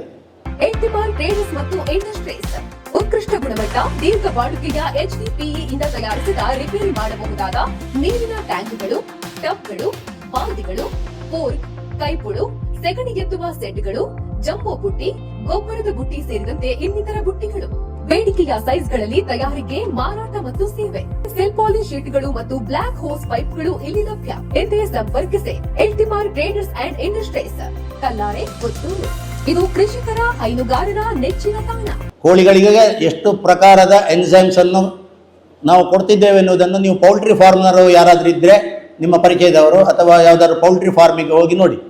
ಮಲ್ಟಿನ್ಯಾಷನಲ್ ಕಂಪನಿಯವರದ್ದು ರಿಸರ್ಚ್ ಎಲ್ಲಿವರೆಗೆ ಮುಂದೆ ಹೋಗಿದೆ ಅಂದರೆ, ಫೈಟಿಕ್ ಆ್ಯಸಿಡನ್ನು, ಫೈಟೇಸ್ ಎನ್ಸೈಮನ್ನು ಹೆಚ್ಚಿನ ಪ್ರಮಾಣದಲ್ಲಿ ಉತ್ಪಾದನೆ ಮಾಡಲಿಕ್ಕೆ ಬೇಕಾಗಿ ಸೂಕ್ಷ್ಮ ಜೀವಿಗಳ ಶರೀರದಲ್ಲಿ ಕೂಡ ಜೆನೆಟಿಕ್ ಮೋಡಿಫಿಕೇಷನ್ ಮಾಡಿದ್ದಾರೆ. ಒಂದು ನೋಡಿದರೆ ಟ್ರೈಕೋಡರ್ಮಾ ರೀಸಿ ಅಥವಾ ಎಸ್ಪರ್ಜಿಲಸ್ ನೀಜರ್, ಜೆನೆಟಿಕಲಿ ಮೋಡಿಫೈಡ್ ಮೈಕ್ರೋ ಆರ್ಗಾನಿಸಮ್ಸ್. ಯಾಕೆ ಟಾರ್ಗೆಟ್ ಯಾಕೆ? ಒಂದು ಕೊಲನಿ ಹೆಚ್ಚಾಗಬೇಕು, ಬೆಳಿಬೇಕು ಸಂಖ್ಯೆ. ಅದೇ ರೀತಿಯಲ್ಲಿ ಫೈಟೇಸ್ ಎನ್ಸೈಮ್ಸ್ ಜಾಸ್ತಿ ಪ್ರೊಡ್ಯೂಸ್ ಆಗಬೇಕು. ಇದು ಸಿಂಜೆಂಟದವರದಿರ್ಬೋದು, BASFನವರು ಇರ್ಬೋದು, ಡುಪಾಂಟ್ ಕಂಪನಿಯದಿರ್ಬೋದು, ಎಷ್ಟೆಷ್ಟು ಪ್ರಕಾರದ ಫೈಟೇಸ್ ಎನ್ಸೈಮ್ಸ್ಗಳನ್ನು ಹಂದಿ ಮತ್ತು ಕೋಳಿ ಸಾಕಣೆ ಇದಕ್ಕೆ ಫಾಸ್ಫರಸ್ಸನ್ನು ಅವೈಲೇಬಲ್ ಮಾಡಲಿಕ್ಕೆ, ಅದರಿಂದ ಬಂಧಿತವಾದಂಥ ನ್ಯೂಟ್ರಿಯೆಂಟನ್ನು ರಿಲೀಸ್ ಮಾಡಲಿಕ್ಕೆ ಬೇಕಾಗಿ ಕೊಡ್ತಾರೆ. 1 kg ಪೌಲ್ಟ್ರಿ ಫೀಡಿಗೆ ಇಷ್ಟು ಫೈಟೇಸ್ ಎನ್ಸೈಮ್ಸ್ ಅಂತ. ನಮ್ಮ ಮಣ್ಣಿನಲ್ಲಿ ಆ ರೀತಿಯದ್ದು ಬ್ಯಾಕ್ಟೀರಿಯಾಗಳಿದೆ. ಈಗ ನಾನು ಹೇಳಿದೆ, ಅದು ಬೆಳಿಬೇಕಳಿ ಆದರೆ ಮಣ್ಣಿನಲ್ಲಿ ಅದಕ್ಕೆ ಅನುಕೂಲಕರವಾದಂಥ ವಾತಾವರಣ ಇರಬೇಕು, ಸಾಕಷ್ಟು ಪ್ರಮಾಣದಲ್ಲಿ ಆರ್ಗ್ಯಾನಿಕ್ ಮ್ಯಾಟ್ರಸ್ ಇರಬೇಕು, ಮಣ್ಣಿನ pH ಮಿನಿಮಮ್ 6ರಲ್ಲಿರಬೇಕು ಈ ಸೂಕ್ಷ್ಮಜೀವಿಗಳ ಬೆಳವಣಿಗೆಗೆ. ಅದಾದ ಮೇಲೆ ನಾವು ಸತತವಾಗಿ ಇವುಗಳನ್ನು ಮೇಂಟೈನ್ ಮಾಡ್ತಾ ಇರಬೇಕು. ಆವಾಗ ಈ ಸೂಕ್ಷ್ಮಜೀವಿಗಳ ಸಂತತಿ ಜಾಸ್ತಿಯಾಗಿ ಅವುಗಳ ಶರೀರದಿಂದ ಸ್ರವಿಸುವಂತಹ ಫೈಟೇಸ್ ಎನ್ಸೈಮ್ಸ್ ಮಣ್ಣಿನಲ್ಲಿರುವಂತಹ ಎಕ್ಸೆಸ್ ಫಾಸ್ಫರಸನ್ನು ರಿಲೀಸ್ ಮಾಡಿ ಕೊಡ್ತದೆ. ಅದರ ಜೊತೆಗೆ ಜಿಂಕ್, ಐರನ್, ಕ್ಯಾಲ್ಸಿಯಂ, ಕಾಪರ್ ಇಂಥ ಮೈಕ್ರೋನ್ಯೂಟ್ರೆಂಟ್ಗಳನ್ನು ರಿಲೀಸ್ ಮಾಡಿ ಕೊಡ್ತದೆ. ಮತ್ತೊಂದು game changer boron, either it is game changer or silent killer. ಬೋರಾನಿನ ಯಾವ ಮುಖ್ಯವಾದಂಥದ್ದು, ಅತಿ ಕಡಿಮೆ ಕ್ವಾಂಟಿಟಿಯಲ್ಲಿ ಬೇಕಾಗುವಂಥದ್ದು. ಈಗ ಒಂದು ಅಡಿಕೆ ಮರಕ್ಕೆ ನಾವು ತಗೊಂಡ್ರೆ ಒಂದು ಮರಕ್ಕೆ 1 ಗ್ರಾಮ್ ಬೋರಾನ್ ಬೇಕು. ಆ ಬೋರಾನಿನ ಫಂಕ್ಷನ್ಸ್ ಎಷ್ಟಿದೆ? ನೈಟ್ರೋಜನ್ ಒಂದು 5-6 ಫಂಕ್ಷನಿಗೆ ಬೇಕಾದಿತ್ತು, ಫಾಸ್ಫರಸ್ಸಿನ ಫಂಕ್ಷನ್ ಒಂದು 4-5 ಇರ್ಬೋದು, ಪೊಟ್ಯಾಷಿಯಮಿನ ಫಂಕ್ಷನ್ ಒಂದು 5-6 ಇರ್ಬೋದು. ಬೋರಾನ್ನ ಫಂಕ್ಷನ್ ಒಂದು ಸಸ್ಯದಲ್ಲಿ 10ರಿಂದ 12 ಕೆಲಸಗಳಿಗೆ ಬೋರಾನ್ ಬೇಕು. Cell wall architect, cell differentiation, cell wall strength, cell architecture, sugar transport, pollen germination, pollen tube development, pollen viability, sugar transport, ಪ್ರತಿಯೊಂದಕ್ಕೂ ಕೂಡ ಬೋರಾನ್ ಬೇಕು. ಎಲ್ಲಿ ಬೋರಾನಿನ ಕೊರತೆ ಬಂತು ಅಲ್ಲಿಗೆ ಸ್ಟಕ್ ಆಗ್ತದೆ. ಸೊ ಆದರೆ ಸಮಸ್ಯೆ ಏನು? ಅದು ಜಾಸ್ತಿ ಆದರೂ ಕೂಡ ಅಷ್ಟೇ ಕಷ್ಟ. Either it is deficient or excess, ಎರಡರಲ್ಲಿ ಕೂಡ ಸೈಡ್ ಇಫೆಕ್ಟ್ ಬರ್ತದೆ. ಅದನ್ನು ಹೊಂದಿಸಿಕೊಂಡು ಹೋಗುವಂಥದ್ದು ದಟ್ ಈಸ್ ಆರ್ಟ್. ಈಗ ಹೇಳಿದ್ರಲ್ಲ, commercial farming, aggressive farming, subsistence farming. ಇನ್ನು ಮುಂದೆ ಬೇಕಾದದ್ದು ಸೈನ್ಸಿನ ಫೌಂಡೇಶನ್ನಲ್ಲಿ ಕನ್ಸೆಪ್ಟ್ ಫಾರ್ಮಿಂಗ್ ಇರಬೇಕು. ನಮ್ಮ ಬೆಳೆ, ನಮ್ಮ ಈ ಪರಿಸರ, ಈ ರೀತಿಯ ಅದರ ಪ್ರಾಯ, ಈ ವೆರೈಟಿ, ಅದರ ಉತ್ಪಾದನಾ ಕ್ಷಮತೆಗೆ ಇಂಥದ್ದೇ ಐಟಮ್ ಇಷ್ಟು ಬೇಕಾಗ್ತದೆ, ಅದನ್ನು ನಾವು ಹೇಗೆ ಹೊಂದಿಸಿಕೊಳ್ಳುವಂಥದ್ದು, ದಟ್ ಈಸ್ ಕನ್ಸೆಪ್ಚುವಲೈಸ್ಡ್. ಡ್ರಾಯಿಂಗ್ನಲ್ಲಿ ಅದನ್ನು ಮತ್ತು ಕ್ಲಿಯರ್ ಮಾಡಿದ್ದಾರೆ. ಎಲ್ಲಿ ಬೋರಾನ್ ಡೆಫಿಷಿಯನ್ಸಿ ಇದೆ, ಎಲ್ಲಿ ಪ್ರತ್ಯುತ್ಪಾದನಾ ಅಂಗಗಳಲ್ಲಿ, ಆವಾಗ ಅಲ್ಲಿ ಇಂಡೋಲೆಸಿಟಿಕ್ ಆ್ಯಸಿಡ್ ಆಕ್ಸಿಡೇಷನ್ ಜಾಸ್ತಿ ಆಗ್ತದೆ, ಆಕ್ಸಿನ್ನ ಪ್ರಮಾಣ ಕಡಿಮೆ ಆಗ್ತದೆ. ಅದರಿಂದಾಗಿ ಪೋಲನ್ ಗ್ರೈನ್ಸ್ ಜರ್ಮಿನೇಟರ್ ಆಗುವುದು ಕಡಿಮೆ ಆಗ್ತದೆ, ಪೋಲನ್ ವಯಬಿಲಿಟಿ ಕಡಿಮೆ ಆಗ್ತದೆ, ಪೋಲನ್ ಟ್ಯೂಬ್ ಡೆವಲಪ್ಮೆಂಟ್ ಕಡಿಮೆ ಆಗ್ತದೆ, ಕೊನೆಗೆ ಫರ್ಟಿಲೈಸೇಷನ್ ಕಡಿಮೆ ಆಗ್ತದೆ, ಇಳುವರಿ ಕಡಿಮೆ ಆಗ್ತದೆ. That is the straight effect of boron deficiency. ಇಲ್ಲಿ ನೋಡಿ, ಬೋರಾನ್ ಆ್ಯಂಡ್ ಜಿಂಕ್ ಟುಗೆದರ್ಲಿ ಯಾವ ರೀತಿಯಲ್ಲಿ ಕೆಲಸ ಮಾಡ್ತದೆ ಅಂತ. Auxin rich pollen that increases pollination and fruit set. ಅದೇ ರೀತಿ ಎರಡರನ್ನು ಕಂಬೈಂಡ್ ಮಾಡಿ ಕೊಡಬೇಕು. ನಾವೀಗ ಪೆಪ್ಪರ್ ಸ್ಪೆಷಲ್ನಲ್ಲಿ ಏನು ಕೊಡ್ತಿದ್ದೇವೆ, ಏನು ಸಿಗ್ತದೆ ಅದರಲ್ಲಿ? ಒಂದು ಕಡೆ ಜಿಂಕ್ ಇದೆ, ಒಂದು ಕಡೆ ಬೋರಾನ್ ಇದೆ, ಅದರ ಜೊತೆಗೆ ಮ್ಯಾಗ್ನೀಷಿಯಮ್ ಇದೆ, ಸಲ್ಫರ್ ಇದೆ, ಪೊಟ್ಯಾಷಿಯಮ್ ಇದೆ. ಅದು ಯಾವುದಕ್ಕೆ ಕೆಲಸ ಮಾಡ್ತದೆ? ರಿಪ್ರೊಡಕ್ಷನಿಗೆ. ಯಾವ ಸಮಯದಲ್ಲಿ ನಾವು ಕೊಡ್ತೇವೆ? ಬಿಫೋರ್ ಫ್ಲಶಿಂಗ್, ಯಾವಾಗ ಚಿಗುರು ಬರ್ತದೆ ಅದಕ್ಕಿಂತ 15 ದಿವಸ ಮೊದಲು. ಆವಾಗ ಪ್ಲ್ಯಾಂಟ್ ಎನರ್ಜೆಟಿಕ್ ಆಗಿರ್ತದೆ, ಅದರ ಪರ್ಫಾರ್ಮೆನ್ಸ್ ನ್ಯಾಚುರಲ್ ವೇಯಲ್ಲಿ ಹೋಗ್ತದೆ. ನಾವು ಅದರ ಬದಲಿಗೆ ಇವಾಗ ಜಿಂಕ್ ಬೋರಾನ್ ಕೊಟ್ಟರೆ ಹೊಸಗೆರೆ ಬರುವುದಿಲ್ಲ.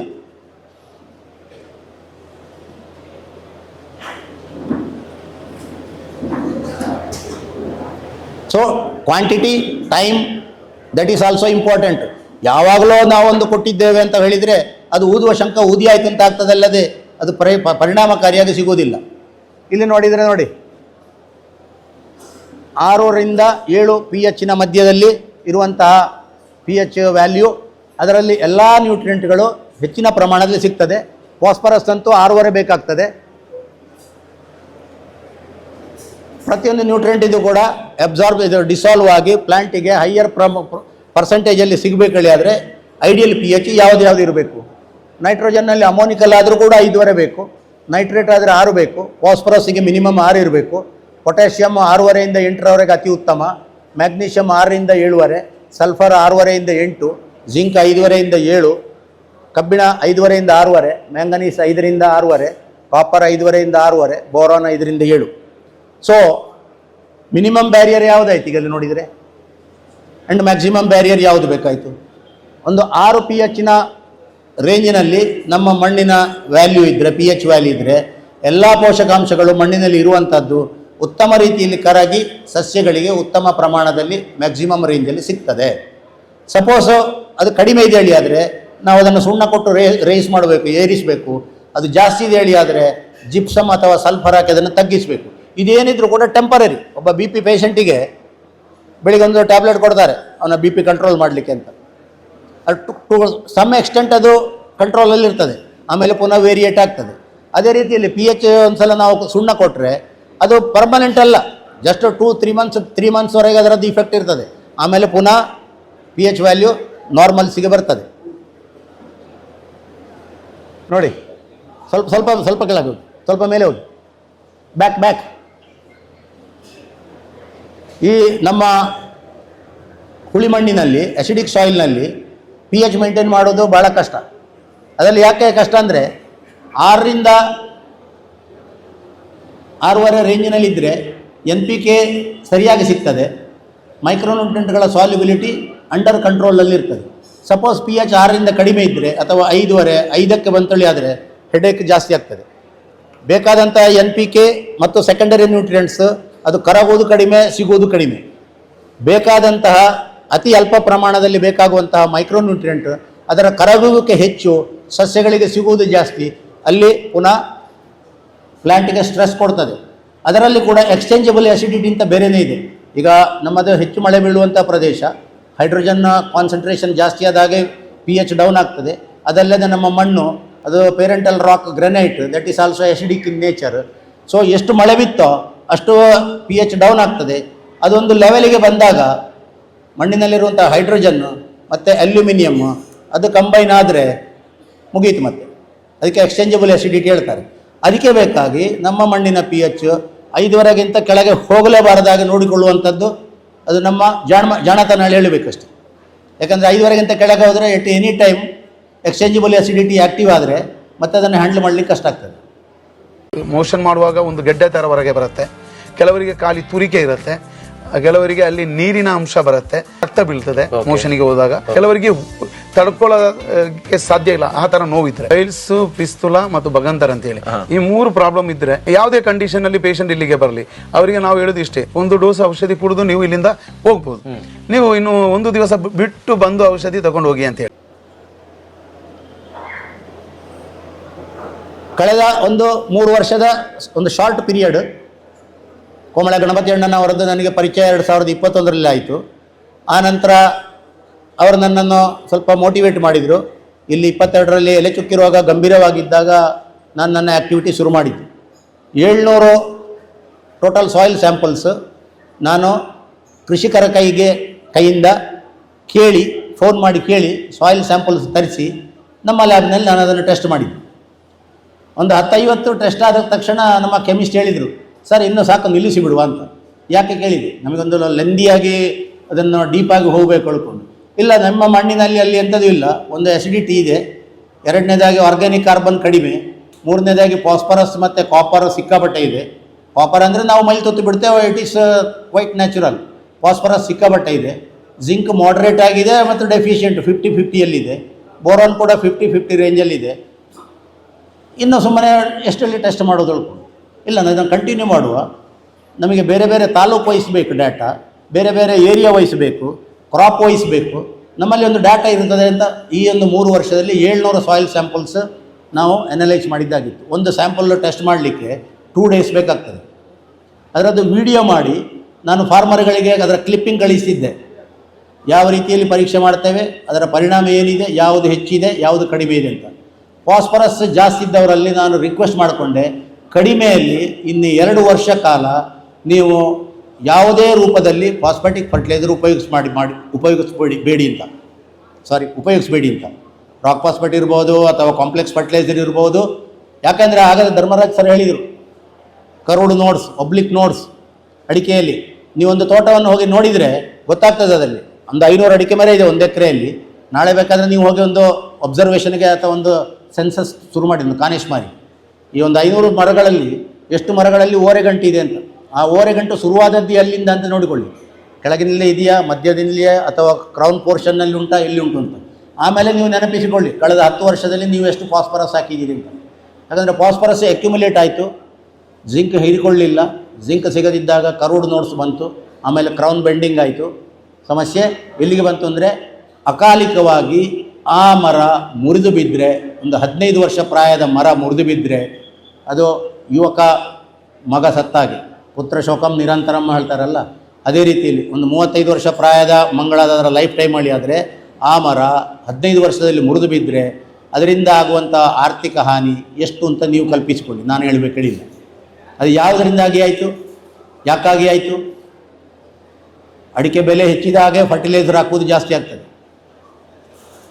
ಅವರಷ್ಟು ಹಾಕಿದ್ರೆ ನಾನು ಅವರಿಗಿಂತ ಕಡಿಮೆ ಇಲ್ಲ, ಬೇಕಾದರೆ 50 ಗ್ರಾಮ್ಸ್ ಜಾಸ್ತಿ ಆಗ್ತೇವೆ. ಮತ್ತು ಹೊಸದಾಗಿ ತೋಟ ಮಾಡಿ ಆಯಿತು, ರಿಲೇಟಿವ್ ಬಂದರು, ತೋಟ ನೋಡ್ಲಿಕ್ಕೆ ಹೋದರು. ಅವ್ರು ಹೇಳಿದರು, ಭಾವ ಇದು ಸೊಕ್ಕಿದ್ದು ಕಡಿಮೆ ಅಂದರೆ ಭಾವ ಅಲ್ಲಿ ಹೋದರು, ಇವಾಗ ಪುನಃ ಫರ್ಟಿಲೈಸರ್ ಹಾಕಿದ್ರು. ಅದರಲ್ಲಿ ಏನಿದೆ, ಎಷ್ಟಿದೆ, ಬೇಕಾ ಬೇಡವೋ ಏನಿಲ್ಲ. ಪ್ರತಿಯೊಬ್ಬರು ಎಜುಕೇಟೆಡ್, ಅನಕ್ಷರಸ್ಥರು ಯಾರೂ ಇಲ್ಲ. ಪ್ರತಿ ಮನೆಯಲ್ಲಿ ಡಾಕ್ಟರ್ಸ್ ಇದ್ದಾರೆ, ಇಂಜಿನಿಯರ್ಸ್ ಇದ್ದಾರೆ, ಸಾಫ್ಟ್ವೇರ್ ಇಂಜಿನಿಯರ್ಸ್ ಇದ್ದಾರೆ, ಆಡಿಟರ್ಸ್ ಇದ್ದಾರೆ. ಬಟ್ ರಿಗಾರ್ಡಿಂಗ್ ಅಗ್ರಿಕಲ್ಚರ್ ಅವರಲ್ಲಿ ಕೇಳಿದರೆ ಅಥವಾ ಅವರನ್ನು ಕೆಣಕಿದರೆ, ತಿಳುಕಿದರೆ ಏನಿಲ್ಲ. ಮತ್ತು ಈಸಿ ಟು ಗೋ, ಈಸಿಯಲ್ಲಿ ಆಗಬೇಕು. ಒಂದೇ ಯಾರು ಅದನ್ನು ಪೊಟ್ಯಾಶ್ ಬೇರೆ ಹಾಕುವುದು ಯಾರು, ಯೂರಿಯಾ ಬೇರೆ ಹಾಕುವುದು ಯಾರು, ಎಲ್ಲ ಒಟ್ಟಿಗೆ ಹಾಕಿಬಿಡುವುದು. ಅದು ವರ್ಕ್ ಆಗೋದಿಲ್ಲ. ನಮಗೊಂದು ಆಗ್ತದೆ, ಊದುವ ಶಂಕ ಊದಿ ಆಯಿತು ಅಂತ, ಅಲ್ಲಿ ಪ್ಲಾಂಟಿಗೆ ಸಿಗೋದಿಲ್ಲ.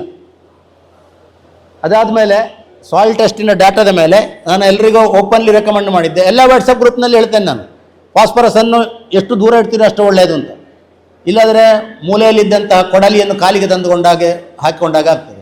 ಕೆಲವರಿದ್ದಾರೆ, ಇಲ್ಲ ನಮ್ಮ ತೋಟದಲ್ಲಿ ನಾನು ಹಾಕಲಿಲ್ಲ. 5 ವರ್ಷದ ತೋಟ, ನಾವು 2 ಸಲ ಪ್ಲಾಂಟೇಷನ್ ಟೈಮ್ದಲ್ಲಿ ಒಂದು 75 ಗ್ರಾಮ್ ರಾಕ್ ಫಾಸ್ಫೇಟ್ ಹಾಕಿದ್ದೇವೆ. ಅದಾದಮೇಲೆ ಕಳೆದ ವರ್ಷ 250 ಗ್ರಾಮ್ಸು 14/21 ಹಾಕಿದ್ದೇವೆ. ಅದು ಬಿಟ್ಟಿಲ್ಲ.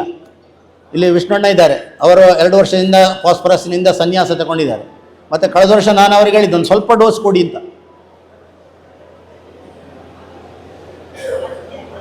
ಮತ್ತೊಂದು ಇರುವಂಥದ್ದು ಅದೇ ಕರೋಡು ನೋಟ್ಸ್ ಹೇಳಿ ಆಯ್ತು ಆಲ್ರೆಡಿ. ಈಗ ಹೊಸದಾಗಿ ಮಾಡಿದ ತೋಟದಲ್ಲಿ ಕೂಡ 5ನೇ ಗಂಟೆ 6ನೇ ಗಂಟೆನಿಂದ ಕರೋಡು ನೋಟ್ಸಿನ ಸಿಂಪ್ಟಮ್ ಕಾಣಲಿಕ್ಕೆ ಶುರು ಆಗ್ತದೆ. ಅದು ಪ್ಯಾರಲಲ್ ಆಗಿಲ್ಲ, ಸ್ವಲ್ಪ ಓವರೆ ಆಗಿದೆ. ಅದಂಥದ್ದು ಹೆಚ್ಚು ಉಳಿಯುವುದಿಲ್ಲ. ಮತ್ತು ಇಲ್ಲಿ ಅದು ಹಟ್ಟಿ ಗೊಬ್ಬರ ಇತ್ತು ಮೊದಲು, ಇವಾಗ ಹಟ್ಟಿ ಗೊಬ್ಬರ ಇಲ್ಲ. ಗುಡ್ಡದಿಂದ ಸೊಪ್ಪು ತಂದು ಹಾಕ್ತಿತ್ತು, ಅದು ನಮ್ಮ ಆಗ್ತಾ ಇಲ್ಲ ಈಗ. ಅದರಿಂದಾಗಿ ಮ್ಯಾಗ್ನೀಷಿಯಮ್ ಇಂಬ್ಯಾಲೆನ್ಸ್ ಆಗಿದೆ. ಯಾಕಂದರೆ ನಮ್ಮ ಮಣ್ಣಿನಲ್ಲಿ ಒಂದು ದೊಡ್ಡ ಡ್ರಾಬ್ಯಾಕ್ ಅಂದರೆ ಬೇಸ್ ಕ್ಯಾಟೈನ್ ಅಂತೇಳಿ ಹೇಳ್ತೇವೆ. ಮ್ಯಾಗ್ನೀಷಿಯಮ್, ಕ್ಯಾಲ್ಶಿಯಂ, ಪೊಟ್ಯಾಷಿಯಮ್ ಅದನ್ನು ಹಿಡಿದಿಟ್ಟುಕೊಳ್ಳುವಂಥ ಕೆಪಾಸಿಟಿ ಇಲ್ಲ. ಅದು ಲೀಚ್ ಆಗಿ ಹೋಗ್ತದೆ, ಪ್ಲ್ಯಾಂಟ್ ಅಪ್ಟೇಕ್ ಆಗಿ ಹೋಗ್ತದೆ. ಆಮೇಲೆ ಹಟ್ಟಿ ಗೊಬ್ಬರ ಇಲ್ಲ, ಸೊಪ್ಪಿಲ್ಲ. ಇವಾಗ ಮ್ಯಾಗ್ನೀಷಿಯಮ್ ಡೆಫಿಷಿಯನ್ಸಿ ಕಂಡು ಬರ್ತಾ ಇದೆ. ಅದಕ್ಕೆ ಮ್ಯಾಗ್ನೀಷಿಯಮ್ ಸಲ್ಫೇಟನ್ನು ಎಲ್ಲ ಬೆಳೆಗಳಿಗೆ ಯೂಸ್ ಮಾಡಲಿಕ್ಕೆ ಸಜೆಸ್ಟ್ ಮಾಡಿದ್ದು. ನಮ್ಮ ತೋಟದಲ್ಲಿ ಕಳೆದ ವರ್ಷ ಒಂದು ಹೊಸ ಪ್ರಯೋಗ ಮಾಡಿದ್ದು. ಸೆಪ್ಟೆಂಬರ್, ಫೆಬ್ರವರಿ, ಮೊನ್ನೆ ಜೂನ್ನಲ್ಲಿ 150 ಗ್ರಾಮ್ಸ್, ಸೆಪ್ಟೆಂಬರ್ನಲ್ಲಿ, ಫೆಬ್ರವರಿ ಆ್ಯಂಡ್ ಜೂನ್ನಲ್ಲಿ 100 ಗ್ರಾಮ್ಸ್ ಕುಮ್ಮಯ ಕೊಟ್ಟದ್ದು. ಚಿಪ್ಪು ಸುಣ್ಣವನ್ನು ತಂದು ಅದಕ್ಕೆ ನೀರು ಕೊಟ್ಟು ಅದನ್ನು ರಿಯಾಕ್ಷನಿಗೆ ಬಿಟ್ಟು ಆ ಪುಡಿಯನ್ನು ನಾವು ಹಾಕಿದ್ದಾಗಿತ್ತು. ಇವತ್ತಿನ ದಿವಸದಲ್ಲಿ ಕೂಡ 125-130 ಇಂಚು ಮಳೆ ಬಿದ್ದಿದೆ. ಇವತ್ತು ಕೂಡ ನಮ್ಮ ಮಣ್ಣಿನ pH 6ರಲ್ಲಿದೆ. ಅಲ್ಲಿ ವಿಷ್ಣುವಣ್ಣ ಕೂಡ ಅದೇ ರೀತಿ ಮಾಡಿದ್ದಾರೆ. ಅದು ಕೂಡ 2 ಅಬ್ಸರ್ವೇಷನ್ ಇದೆ. ಬಿಫೋರ್ ಅಪ್ಲಿಕೇಶನ್, ಈಗ ಜೂನ್ನಲ್ಲಿ ಅವರು ಕುಮ್ಮಯ ಕೊಟ್ಟರು. ಬಿಫೋರ್ ಅಪ್ಲಿಕೇಶನ್ 5 pH ಇತ್ತು. ಅಲ್ಲಿ ಡೇಟ್ ಆ್ಯಂಡ್ ಟೈಮ್ ಇದೆ. ಅದೇ ಇದರಲ್ಲಿ 6ಕ್ಕೆ ಬಂದಿದೆ. ಸೊ pH ಅನ್ನು ನಾವು ರೆಗ್ಯುಲೇಟ್ ಮಾಡುವಂಥದ್ದು ನಮ್ಮ prime duty. If pH is right 50% mark, organic carbon is right 75% mark. ಯಾಕಂದರೆ pH ಮತ್ತು ಆರ್ಗ್ಯಾನಿಕ್ ಕಾರ್ಬನ್ ಇದ್ದರೆ ಮೈಕ್ರೋಬಿಯಲ್ ಪಾಪ್ಯುಲೇಷನ್ ಆಟೋಮೆಟಿಕಲಿ ಅಲ್ಲಿ ಫ್ಲರಿಶ್ ಆಗ್ತದೆ. ಮತ್ತು ಇರುವಂಥದ್ದು ವಿಡಿಸೈಡ್ ಮತ್ತು ಅನ್ನೆಸೆಸರಿ ಫಂಗಿಸೈಡ್ಗಳನ್ನು ಉಪಯೋಗಿಸಿರುವಂಥದ್ದು. ಸೊ 75% ಮಾರ್ಕ್ ಸಾಯಿಲ್ ಸೈನ್ಸ್ನಲ್ಲಿ ಅಲ್ಲಿಗೆ ಸಿಕ್ಕಿ ಆಗ್ತದೆ. ಹಸಿರಿನ ಹೂವನದ ನಿರ್ಮಾಣ, ಹಸಿರಿನ ಹಾಸುಹುಲ್ಲು, ಕಡಿಮೆ ಅವಧಿಯಲ್ಲಿ ಫಸಲು ನೀಡುವ ವೈವಿಧ್ಯಮಯ ತೋಟಗಾರಿಕಾ ಗಿಡಗಳು, ವರ್ಣರಂಜಿತ ಬಣ್ಣ ಬಣ್ಣದ ಹೂವಿನ ಗಿಡಗಳು, garden setting, water falls, interlock setting, ಮನೆಯ ಸೊಬಗನ್ನ ಹೆಚ್ಚಿಸುವ ಇಂಡೋರ್ ಪ್ಲಾಂಟ್ಗಳು. ಎಂದು ಸಂಪರ್ಕಿಸಿ ನಿಸರ್ಗ ಗಾರ್ಡನ್ ನರ್ಸರಿ, ಈಶ್ವರಮಂಗಲ ಮತ್ತು ಪುತ್ತೂರು. ಕಾಂಟ್ಯಾಕ್ಟ್ 9618188721 9448930721. ಇಲ್ಲಿ ಕೂಡ ಹಾಗೆ ನೋಡಿ, 5.4 ಇದ್ದದ್ದು 6.1. ಜಿಂಕ್ ಮತ್ತು ಬೋರಾನ್ ಇದನ್ನು 2023ರಿಂದ ಪ್ರೀ ಫ್ಲವರಿಂಗ್ ಸ್ಟೇಜ್ನಲ್ಲಿ, ಅಂದರೆ ಸೆಪ್ಟೆಂಬರ್ ಅಕ್ಟೋಬರ್ನಿಂದ ಹಿಂಗಾರು ಬಿಡಲಿಕ್ಕೆ ಶುರುವಾಗ್ತದೆ. 1 ಗ್ರಾಮ್ ಪರ್ ಲೀಟರ್ ವಾಟರ್ ಲೆಕ್ಕದಲ್ಲಿ 1 ಬ್ಯಾರಲ್ ನೀರಿಗೆ 200 ಗ್ರಾಮ್ಸ್ ಬೋರಾನು, 200 ಗ್ರಾಮ್ಸ್ ಜಿಂಕ್ ಅದನ್ನು ಸೇರಿಸಿ ಫಂಗಿಸೈಡ್ ಜೊತೆ ಅದನ್ನು ಸ್ಪ್ರೇ ಕೊಟ್ಟದ್ದು, ಲೀಫ್ ಸ್ಪಾಟ್ ಡೈಬ್ಯಾಕಿಗೆ ಕೊಡುವಂಥದ್ದು. ಸೊ ಅದರಿಂದಾಗಿ ಈ ಹೊಸದಾಗಿ ಈಗ ಬರುವಂಥ ಅಡಿಕೆ ಈ ವರ್ಷದ ಫಸ್ಟ್ ಕ್ರಾಪ್ ನಮ್ಮಲ್ಲಿ ಹೊಸ ಪಲಾಳಿ ಹೇಳ್ತೇವೆ. ಅದರಲ್ಲಿ 6, 7, 8 ಗೊನೆಗಳು ಫಸ್ಟ್ ಕ್ರಾಪ್ನಲ್ಲೇ ಬಂದಿದೆ. ನಿನ್ನೆ ಕೂಡ ಒಂದು ತೋಟ ನೋಡಿದ್ದೆ, ಅಲ್ಲಿ ಕೂಡ ಹಾಗೆ ಅದೊಂದು ಒಂದು ಅಲ್ಲ ಬ್ಯಾಕ್ ಅದು ಒಂದು ಇದರಲ್ಲಿ ಪಾಲಿನೇಷನ್ ಆಗಲಿಲ್ಲ, ಮಳೆಯಿಂದಾಗಿ ಕೊಳ್ತೋಯ್ತು. ಕ್ರೌನ್ನಲ್ಲಿ 2 ಹಿಂಗಾರ ಇದೆ. ಅದು ಒಂದು ವೇಳೆ ಅದು ಕೊಳೆಯದೆ ಹೋಗ್ತಿದ್ರೆ Guinness book of the world ರೆಕಾರ್ಡ್ಸ್ನಲ್ಲಿ ಬರ್ತಿತ್ತು, 12 ಇನ್ಫ್ಲೋರೆಸೆನ್ಸ್ ಇನ್ ಎ ಪ್ಲ್ಯಾಂಟ್ ಅಂತ. ಅಷ್ಟು ಅಚ್ಚುಕಟ್ಟಾಗಿ ಅದನ್ನು ಅವರು ಮೇಂಟೈನ್ ಮಾಡಿದ್ದಾರೆ ಥ್ರೂ ಫಾಲಿಯರ್ ಸ್ಪ್ರೇ. ಜಿಂಕ್ ಮತ್ತು ಬೋರಾನ್ ಮಣ್ಣಿಗೆ ಕೊಡಬಾರ್ದು, ಅದನ್ನು ಫಾಲಿಯರ್ ಸ್ಪ್ರೇಯಲ್ಲೇ ಕೊಡಬೇಕು. ಯಾವುದು ಯಾವ ಜಾಗದಲ್ಲಿ, ಯಾವ ಸಮಯದಲ್ಲಿ, ಯಾವ ಪ್ರಮಾಣದಲ್ಲಿ, ಯಾವ ರೀತಿಯಲ್ಲಿ ಕೊಟ್ಟರೆ ಉತ್ತಮವೋ ಅದನ್ನೇ ನಾವು ಅನುಸರಿಸಬೇಕು. ಇದು ನನ್ನ ಕನ್ಸೆಪ್ಟ್. ನೋಡಿ, ಇದು ಅದರಲ್ಲಿ 9, 8, 7. ಮತ್ತೊಂದು ಹೊಸ ಪ್ರಯೋಗ ಮೊನ್ನೆ ಜೂನ್ನಲ್ಲಿ ಮಾಡಿದಾಗಿತ್ತು. ಬಂಬಲವಾಗಿ ಬಂದಂಥದ್ದು ಡೆನ್ಸ್ ಕೆನೋಪಿ ಇರುವಂತಹ ಕಾಳುಮೆಣಸಿನಲ್ಲಿ, ಇಲ್ಲಿ ಅದರಲ್ಲಿಯೂ ಮುಖ್ಯವಾಗಿ ತೆಂಗಿನ ಮರದ ಬುಡದಲ್ಲಿ ಅದಕ್ಕೆ ಶೇಡ್ ಜಾಸ್ತಿ ಆಗ್ತದೆ. ಅಲ್ಲಿ ಅದು ಐಡ್ಲಾಗಿರ್ತದೆ, ಅಲ್ಲಿ ಸ್ಪ್ರೌಟಿಂಗ್ ಬರೋದಿಲ್ಲ. ಅದಕ್ಕೆ ಬೇಕಾಗಿ ಅದನ್ನು ಪ್ರನ್ನಿಂಗ್ ಮಾಡಿದ್ದಾಗಿತ್ತು. ನೆಲದಿಂದ 6 ಫೀಟ್ ಎತ್ತರವರೆಗೆ ಎಲ್ಲ ಕಂಪ್ಲೀಟ್ ಪ್ರನ್ನಿಂಗ್ ಮಾಡಿಬಿಟ್ಟದ್ದು. ಅದರ ನಂತರದ ಪರಿಣಾಮ ನೋಡಿ ನೀವು, ಹೊಸದಾಗಿ ಬಂದಂಥ ಚಿಗುರುಗಳು, ಅದರಲ್ಲಿ ಬಂದಂಥ ಗೆರೆಗಳು. ಸೊ ಈ 5-6 ಫೀಟ್ ಪೋರ್ಷನ್ ಐಡಲ್ ಆಗಿರುವಂಥದ್ದನ್ನು ನಾವು ಬೇಸಿಗೆಯಲ್ಲಿ ಮೇ 3rd ವೀಕ್ ನಂತರ ಪ್ರನ್ನಿಂಗ್ ಮಾಡಿ ಅದರಿಂದ ಹೊಸದಾಗಿ ಒಂದು 25-30 ಗೆರೆಗಳನ್ನು ನಾವು ಎಕ್ಸ್ಟ್ರಾ ಪಡೆದ್ರೆ ನಮಗೆ ಒಂದು 100 ಗ್ರಾಮ್ಸ್ನಷ್ಟು ಪ್ರೊಡಕ್ಷನ್ ಜಾಸ್ತಿ ಆಗ್ತದೆ. ಪರ್ ಯೂನಿಟ್ ಮೋರ್ ಪ್ರಾಫಿಟ್ ಅಂತ. ಅದೇ ರೀತಿ ಬಲ್ಕಿಂಗ್, ಆಗ ಧರ್ಮರಾಜ್ ಸರ್ ಹೇಳಿದರು ತೂಕ ಹೆಚ್ಚಿಸಬೇಕು ಅಂತ. ತೂಕ ಹೆಚ್ಚಿಸಬೇಕಲ್ಲಿ ಆದರೆ ಮಣ್ಣಿನಲ್ಲಿ ಕ್ಯಾಲ್ಸಿಯಂ ಬೇಕು, ಅಥವಾ ಪ್ಲ್ಯಾಂಟಿಗೆ ಕ್ಯಾಲ್ಸಿಯಂ ಬೇಕು. ಕ್ಯಾಲ್ಸಿಯಂ ಎಷ್ಟು ಸಿಗ್ತದೆ ಅಷ್ಟು ವೆಯ್ಟ್ ಗೈನ್ ಆಗ್ತದೆ. ಕಳೆದ ವರ್ಷ ಅನಂತಣ್ಣ ಯೂಸ್ ಮಾಡಿದ್ದಾರೆ, ಗಣಪತಿಯಣ್ಣ ಯೂಸ್ ಮಾಡಿದ್ದಾರೆ, ವಿಷ್ಣುವಣ್ಣ ಯೂಸ್ ಮಾಡಿದ್ದಾರೆ. ಎಷ್ಟೋ ಮಂದಿ ಕ್ಯಾಲ್ಸಿಯಂ ನೈಟ್ರೇಟ್ ಆ್ಯಂಡ್ ಬೋರಾನ್ ಅದು ಬಲ್ಕಿಂಗ್ ಟೈಮ್ನಲ್ಲಿ ಪೆಪ್ಪರ್ ಮೇಲೆ ಸ್ಪ್ರೇ ಮಾಡಿದ್ದಾಗಿತ್ತು. ಲೀಟರ್ ವೆಯ್ಟ್ ಜಾಸ್ತಿ ಬರ್ತದೆ, ಗ್ರೇನ್ ವೆಯ್ಟ್ ಜಾಸ್ತಿ ಬರ್ತದೆ. ಒಂದು ಬೆರ್ರಿ ಅದರ ತೂಕ 1 ಮಿಲಿಗ್ರಾಮ್ ನಾವು ಜಾಸ್ತಿ ಮಾಡಿದರೆ, ಒಂದು ಸ್ಪೈಕಿನಲ್ಲಿ ಎಷ್ಟು ಬೆರ್ರಿ ಇದೆ, ಒಂದು ಬಳ್ಳಿಯಲ್ಲಿ ಎಷ್ಟು ಸ್ಪೈಕ್ ಇದೆ, ಟೋಟಲ್ ನಂಬರ್ ಆಫ್ ಬೆರ್ರೀಸ್ ಎಷ್ಟಾಯಿತು ಅಷ್ಟು ಮಿಲಿಗ್ರಾಮ್ ಇಲ್ಡ್ ಜಾಸ್ತಿ ಆಗ್ತದೆ. ಅಂದರೆ ಡ್ರಾಪ್ ಬೈ ಡ್ರಾಪು ಅದನ್ನು ತುಂಬಿಸಿದಾಗ ದೊಡ್ಡ ವಾಲ್ಯೂಮ್ ಆಗಿ ಬರ್ತದೆ. ನೋಡಿ, ಇದರಲ್ಲಿ ಮತ್ತೆ ನೋಡಿದರೆ ಡಿಸ್ಟ್ರಿಬ್ಯೂಷನ್ ಆಫ್ ನ್ಯೂಟ್ರಿಯೆಂಟ್ ನಾವು ಕೊಟ್ಟದ್ದಾಯಿತು, ಸಸ್ಯ ತಗೊಂಡದ್ದಾಯಿತು. ಅದು ಎಷ್ಟೆಷ್ಟು ಕಡೆ ಹೋಗ್ತದೆ, ಬೇರುಗಳಲ್ಲಿರ್ತದೆ, ಕಾಂಡದಲ್ಲಿರ್ತದೆ, ಶಾಖೆಗಳಲ್ಲಿರ್ತದೆ, ಎಲೆಗಳಲ್ಲಿರ್ತದೆ, ಪ್ರಾಡ್ಯೂಸ್ನಲ್ಲಿರ್ತದೆ. ಹೈಯೆಸ್ಟ್ ಪ್ರಾಡ್ಯೂಸ್ನಲ್ಲಿ ಹೋಗ್ತದೆ. ಇಲ್ಲಿ ನೋಡಿದರೆ 37% ನೈಟ್ರೋಜನ್ನ ಕಾಳುಗಳಲ್ಲಿ ಹೋಯಿತು, 46% ಫಾಸ್ಫರಸ್ ಕಾಳುಗಳಲ್ಲಿ ಹೋಯಿತು, 36% ಪೊಟ್ಯಾಷ್ ಕಾಳುಗಳಲ್ಲಿ ಹೋಗಿ ಆಯಿತು, 48% ಮ್ಯಾಗ್ನೀಷಿಯಂ ಕಾಳುಗಳಲ್ಲಿ ಹೋಗಿ ಆಯಿತು, 35% ಕ್ಯಾಲ್ಸಿಯಂ ಕಾಳುಗಳಲ್ಲಿ ಹೋಗಿ ಆಯಿತು. ಎಲೆಯಲ್ಲಿ ಎಷ್ಟು ಉಳಿದಿದೆ? 16%ನಿಂದ 30% ರೇಂಜಿನಲ್ಲಿ. ಶಾಖೆಗಳಲ್ಲಿ 8%ನಿಂದ 16% ರೇಂಜಲ್ಲಿ. ಆಮೇಲೆ ಸ್ಟೆಮ್ಮಿನಲ್ಲಿ 15ರಿಂದ 21. ರೂಟ್ಗಳಲ್ಲಿ ಎಷ್ಟಿದೆ?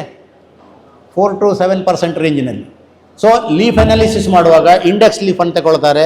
ಈಗ ಒಂದು ಪೆಪ್ಪರ್ ಬಳ್ಳಿಯನ್ನು ತಗೊಂಡ್ರೆ ಅದು ಟೋಟಲ್ ಕೆನೋಪಿಯ ಬಾಟಮಿನ 2/3 ಪೋರ್ಷನಿಂದ ಫುಲ್ಲಿ ಡೆವಲಪ್ಡ್ ಪ್ಲಾಜಿಯೋಟ್ರಾಫಿಕ್ ಬ್ರಾಂಚಿನ ಫುಲ್ಲಿ ಮೆಚ್ಯೂರ್ಡ್ ಲೀಫನ್ನು ತೆಗೆದು ನೀವು ಅದನ್ನು ಕ್ಲೀನ್ ಮಾಡಿ IIHR ಕಳಿಸ್ಕೊಡಿ, ಅಲ್ಲಿ ಅನಲೈಸ್ ಮಾಡಿ ಕೊಡ್ತಾರೆ. ಆವಾಗ ನಮಗೆ ಗೊತ್ತಾಗ್ತದೆ ಫಾಸ್ಫರಸ್ ಬೇಕಾ ಬೇಡವಾ, ಈ ಸಲ ಹಾಕಬೇಕಾ ಬೇಡವಾ, ಬೇಕಳಿ ಆದರೆ ಬರೀ ಸ್ಪ್ರೇಯಲ್ಲಿ ಕೊಟ್ಟರೆ ಸಾಕಂತ. ಯಾಕಂದರೆ ಬೇಕಾಗುವಂಥದ್ದು ಲೀಫಿನಲ್ಲಿ 0.27. ನಾವಿಲ್ಲಿ ಅರ್ಧ ಕಿಲೋ ಹಾಕ್ತೇವೆ ಕಾಂಪ್ಲೆಕ್ಸ್ ಫರ್ಟಿಲೈಸರ್. ಅದು ಎಷ್ಟು ಮಣ್ಣಿಗೆ ಹಾನಿ ಉಂಟು ಮಾಡ್ತದೆ, ಅದೇ ರೀತಿಯಲ್ಲಿ ಬಾಕಿ ಪೋಷಕಾಂಶಗಳ ಹೀರುವಿಕೆಗೆ ಎಷ್ಟು ತಡೆಯುಂಟು ಮಾಡ್ತದೆ, ಎಷ್ಟು ನಮ್ಮ ರಿಸೋರ್ಸಸ್ ವೇಸ್ಟ್ ಆಗ್ತದೆ, ಅದು ನಿಮ್ಮ ಚಿಂತನೆಗೆ ಬಿಟ್ಟ ವಿಷಯ. ನೋಡಿ, ಬಲ್ಕಿಂಗ್ ಇದೊಂದು ಕುಂಬಕಲ್ಲು ವೆರೈಟಿಯದ್ದು. ಇಲ್ಲಿ ಹತ್ತಿರದಲ್ಲೇ ಸುಳ್ಯ ತಾಲೂಕಿನ ಐವರ್ನಾಡಿನಲ್ಲಿ ಅವರಲ್ಲಿ ನಾನು ಮಾಡಿಸಿದ್ದಾಗಿತ್ತು. PVC ಪೈಪ್ನಲ್ಲಿ ಮಾಡಿದ್ದವರು. ಆಗಸ್ಟ್ 2023 ನಾಟಿ ಮಾಡಿದರು. ಕಳೆದ ವರ್ಷ ಅಂದರೆ 10ನೇ ತಿಂಗಳಲ್ಲೇ ಅದರಲ್ಲಿ ಗೆರೆ ಬರಲಿಕ್ಕೆ ಶುರುವಾಗಿದೆ. ಅದು ಫಸ್ಟ್ ಕ್ರಾಪ್ ಆಗಿ ಇದು ಸೆಕೆಂಡ್ ಕ್ರಾಪು. ಅತ್ಯುತ್ತಮ ರೀತಿಯಲ್ಲಿ ಮೇಂಟೈನ್ ಮಾಡಿದಾಗ ಉತ್ತಮ ರೀತಿಯಲ್ಲಿ ಇಳುವರಿ ಕೂಡ ಬರ್ತದೆ, ಅದರ ಗುಣಮಟ್ಟ ಕೂಡ ಉತ್ತಮ ರೀತಿಯಲ್ಲಿ ಇರ್ತದೆ. ಪ್ಲಾಜಿಯೋಟ್ರಾಫ್ ಬ್ರಾಂಚಸ್ ಅದರಲ್ಲಿ ಒಂದೊಂದು ಬ್ರ್ಯಾಂಚಿನಲ್ಲಿ 42ರಿಂದ 43 ಸ್ಪೈಕ್ಗಳನ್ನು ನಾನು ಕೌಂಟ್ ಮಾಡಿದ್ದೇನೆ. ಕಾಂಪ್ಯಾಕ್ಟ್ ಆಗಿ ಬರ್ತದೆ, ಅದರ ಬೆರ್ರಿ ಸೈಜ್ ಯೂನಿಫಾರ್ಮ್ ಆಗಿರ್ತದೆ, ತೂಕ ಕೂಡ ಹಾಗೆ 100 ಬೆರ್ರಿ ವೆಯ್ಟ್. ಪಣಿಯೂರು ಒಂದಿನಲ್ಲಿ 5 ಗ್ರಾಮಿನ 4.25 to 5 ಗ್ರಾಮು ಇರಬೇಕಳಿ. ಆದರೆ ಇದರಲ್ಲಿ ಕೂಡ 4.25 to 5 ಗ್ರಾಮ್ 100 ಬೆರ್ರಿ ವೆಯ್ಟ್ ಬರ್ತದೆ.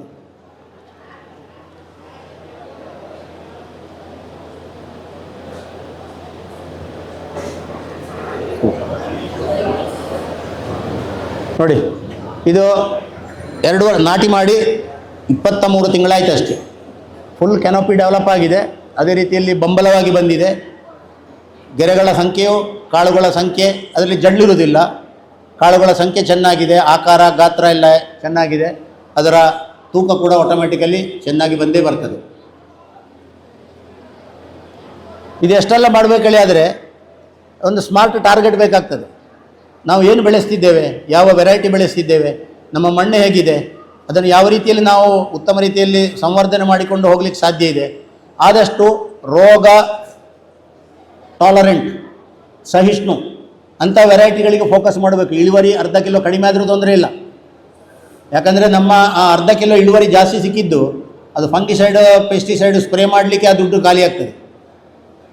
ಡಿಸೀಸ್ ಟಾಲರೆಂಟ್ ವೆರೈಟೀಸ್ ಪ್ರಿಫರ್ ಮಾಡಿ. ಸ್ಟ್ರೆಸ್ ಟಾಲರೆಂಟ್, ಯಾಕಂದರೆ ಕ್ಲೈಮೇಟ್ ಚೇಂಜ್ ಇಫೆಕ್ಟ್ ಬರ್ತಾ ಇದೆ. 42 ಡಿಗ್ರಿ ಟೆಂಪರೇಚರ್ ಆಲ್ರೆಡಿ ಆಗಿದೆ. ನಾವು ಹೀಗೆ ಕಲೆಕ್ಟಾಗ ಹೇಳ್ತೇವೆ ಹಸಿವಾಗ್ತದೆ ಅಂತ.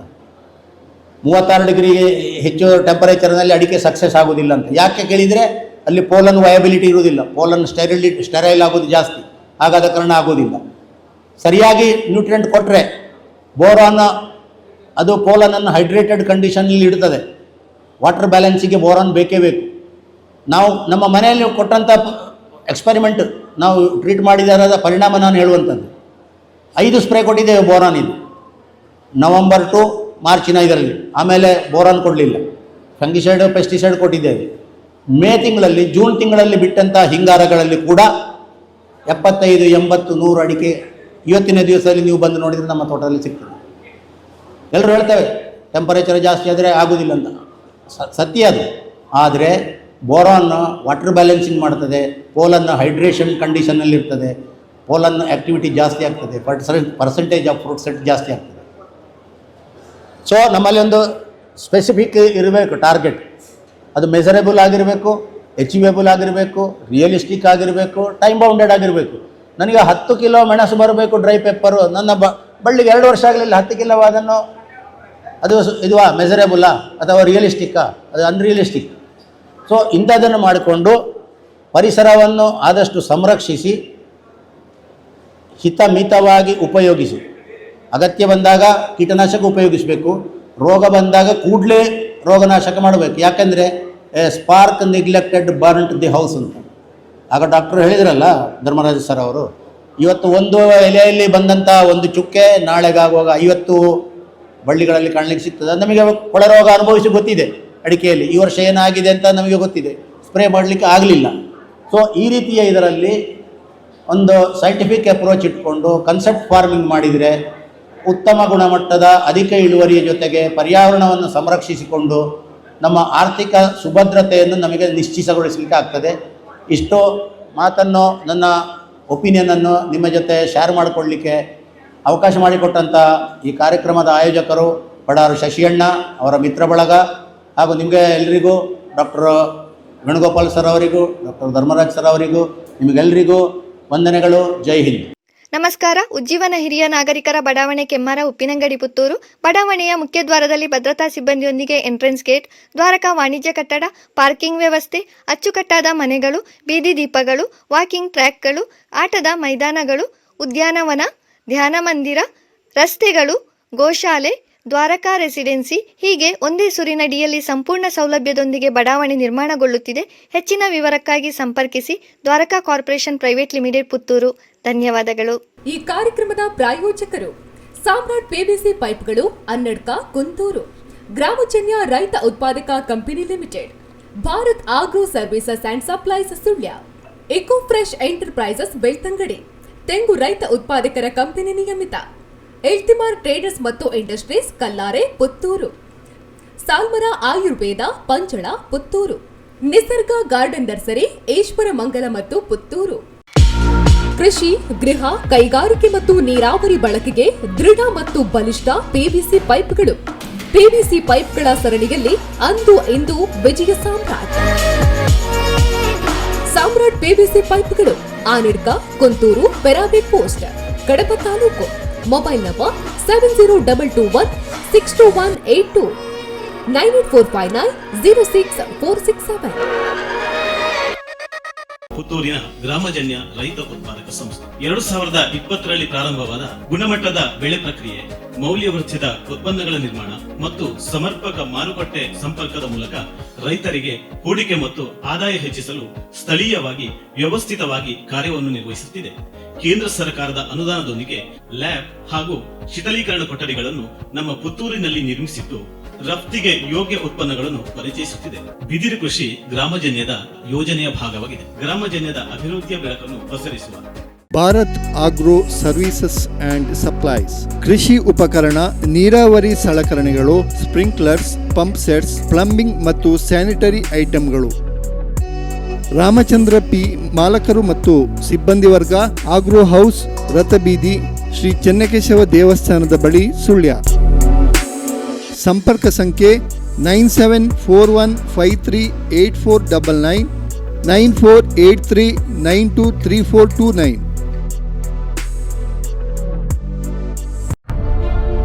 ತೆಂಗು ಉದ್ಯಮದ ಮೌಲ್ಯವರ್ಧನೆ ಹಾಗೂ ಮಾರುಕಟ್ಟೆ ಧಾರಣೆಯನ್ನು ಹೆಚ್ಚಿಸಿ ತೆಂಗು ರೈತರನ್ನು ಸಬಲೀಕರಣಗೊಳಿಸಲು ಶ್ರಮಿಸುತ್ತಿರುವ ರೈತ ಸಂಸ್ಥೆ ದಕ್ಷಿಣ ಕನ್ನಡ ತೆಂಗು ರೈತ ಉತ್ಪಾದಕರ ಸಂಸ್ಥೆ. ಗ್ರಾಮೀಣ ಭಾಗದ ರೈತರಿಂದ ತೆಂಗಿನಕಾಯಿಗಳನ್ನು ನೇರವಾಗಿ ಸ್ಪರ್ಧಾತ್ಮಕ ದರದಲ್ಲಿ ಖರೀದಿಸುವುದಲ್ಲದೆ ಗರಿಯಿಂದ ಬೇರಿನವರೆಗೂ ಉತ್ಪನ್ನಗಳನ್ನು ತಯಾರಿಸುವ ತಂತ್ರಜ್ಞಾನಗಳ ಪೇಟೆಂಟ್ ಅನ್ನು ಹೊಂದಿದೆ. Eco fresh enterprises Belthangady. Branded agricultural equipments, power tools, generators, home, hotel and bakery machineries sales and services. Government subsidy available. Visit today. Eco Fresh Enterprises, Ideal Industrial Complex near Raghavendra Nursing Home, Main Road, Beltangadi. Contact 70262 62255. ಎಲ್ತಿಮಾರ್ traders ಮತ್ತು industries. ಉತ್ಕೃಷ್ಟ ಗುಣಮಟ್ಟ, ದೀರ್ಘ ಬಾಳಿಕೆಯ HDPE ಇಂದ ತಯಾರಿಸಿದ repair ಮಾಡಬಹುದಾದ ನೀರಿನ ಟ್ಯಾಂಕ್ಗಳು, ಟಬ್ಗಳು, ಬಾಲ್ದಿಗಳು, fork, ಕೈಪುಳು, ಸೆಗಣಿ ಎತ್ತುವ ಸೆಟ್ಗಳು, ಜಂಬೋ ಬುಟ್ಟಿ, ಗೊಬ್ಬರದ ಬುಟ್ಟಿ ಸೇರಿದಂತೆ ಇನ್ನಿತರ ಬುಟ್ಟಿಗಳು. ಬೇಡಿಕೆಯ ಸೈಜ್ಗಳಲ್ಲಿ ತಯಾರಿಕೆ, ಮಾರಾಟ ಮತ್ತು ಸೇವೆ. ಸೆಲ್ ಪಾಲಿಶ್ ಶೀಟ್ಗಳು ಮತ್ತು ಬ್ಲಾಕ್ ಹೋಸ್ ಪೈಪ್ಗಳು ಇಲ್ಲಿ ಲಭ್ಯ. ಎಂದೇ ಸಂಪರ್ಕಿಸಿ ಎಲ್ತಿಮಾರ್ traders and industries. Kallare Puttur. ಇದು ಕೃಷಿಕರ ಹೈನುಗಾರರ ನೆಚ್ಚಿನ ತಾಣ. ಮೋಷನ್ ಮಾಡುವಾಗ ಒಂದು ಗೆಡ್ಡೆ ತರ ಹೊರಗೆ ಬರುತ್ತೆ, ಕೆಲವರಿಗೆ ಖಾಲಿ ತುರಿಕೆ ಇರುತ್ತೆ, ಕೆಲವರಿಗೆ ಅಲ್ಲಿ ನೀರಿನ ಅಂಶ ಬರುತ್ತೆ, ರಕ್ತ ಬೀಳ್ತದೆ ಮೋಷನ್ಗೆ ಹೋದಾಗ, ಕೆಲವರಿಗೆ ತಡ್ಕೊಳ್ಳೋಕೆ ಸಾಧ್ಯ ಇಲ್ಲ, ಆ ತರ ನೋವಿದ್ರೆ ಪೈಲ್ಸ್, ಪಿಸ್ತುಲ ಮತ್ತು ಬಗಂತರ್ ಅಂತ ಹೇಳಿ ಈ 3 ಪ್ರಾಬ್ಲಮ್ ಇದ್ರೆ ಯಾವುದೇ ಕಂಡೀಷನ್ ಅಲ್ಲಿ ಪೇಷಂಟ್ ಇಲ್ಲಿಗೆ ಬರಲಿ, ಅವರಿಗೆ ನಾವು ಹೇಳೋದು ಇಷ್ಟೇ, 1 ಡೋಸ್ ಔಷಧಿ ಕುಡಿದು ನೀವು ಇಲ್ಲಿಂದ ಹೋಗ್ಬೋದು, ನೀವು ಇನ್ನು 1 ದಿವಸ ಬಿಟ್ಟು ಬಂದು ಔಷಧಿ ತಗೊಂಡು ಹೋಗಿ ಅಂತ ಹೇಳಿ. ಹಸಿರಿನ ಹೂಬನದ ನಿರ್ಮಾಣ, ಹಸಿರಿನ ಹಾಸುಹುಲ್ಲು, ಕಡಿಮೆ ಅವಧಿಯಲ್ಲಿ ಫಸಲು ನೀಡುವ ವೈವಿಧ್ಯಮಯ ತೋಟಗಾರಿಕಾ ಗಿಡಗಳು, ವರ್ಣರಂಜಿತ ಬಣ್ಣ ಬಣ್ಣದ ಹೂವಿನ ಗಿಡಗಳು, garden setting, water falls, interlock setting, ಮನೆಯ ಸೊಬಗನ್ನ ಹೆಚ್ಚಿಸುವ ಇಂಡೋರ್ ಪ್ಲಾಂಟ್ಗಳು. ಇದು ಸಂಪರ್ಕಿಸಿ ನಿಸರ್ಗ ಗಾರ್ಡನ್ ನರ್ಸರಿ, ಈಶ್ವರಮಂಗಲ ಮತ್ತು ಪುತ್ತೂರು. ಕಾಂಟ್ಯಾಕ್ಟ್ 9611818721 9448930721.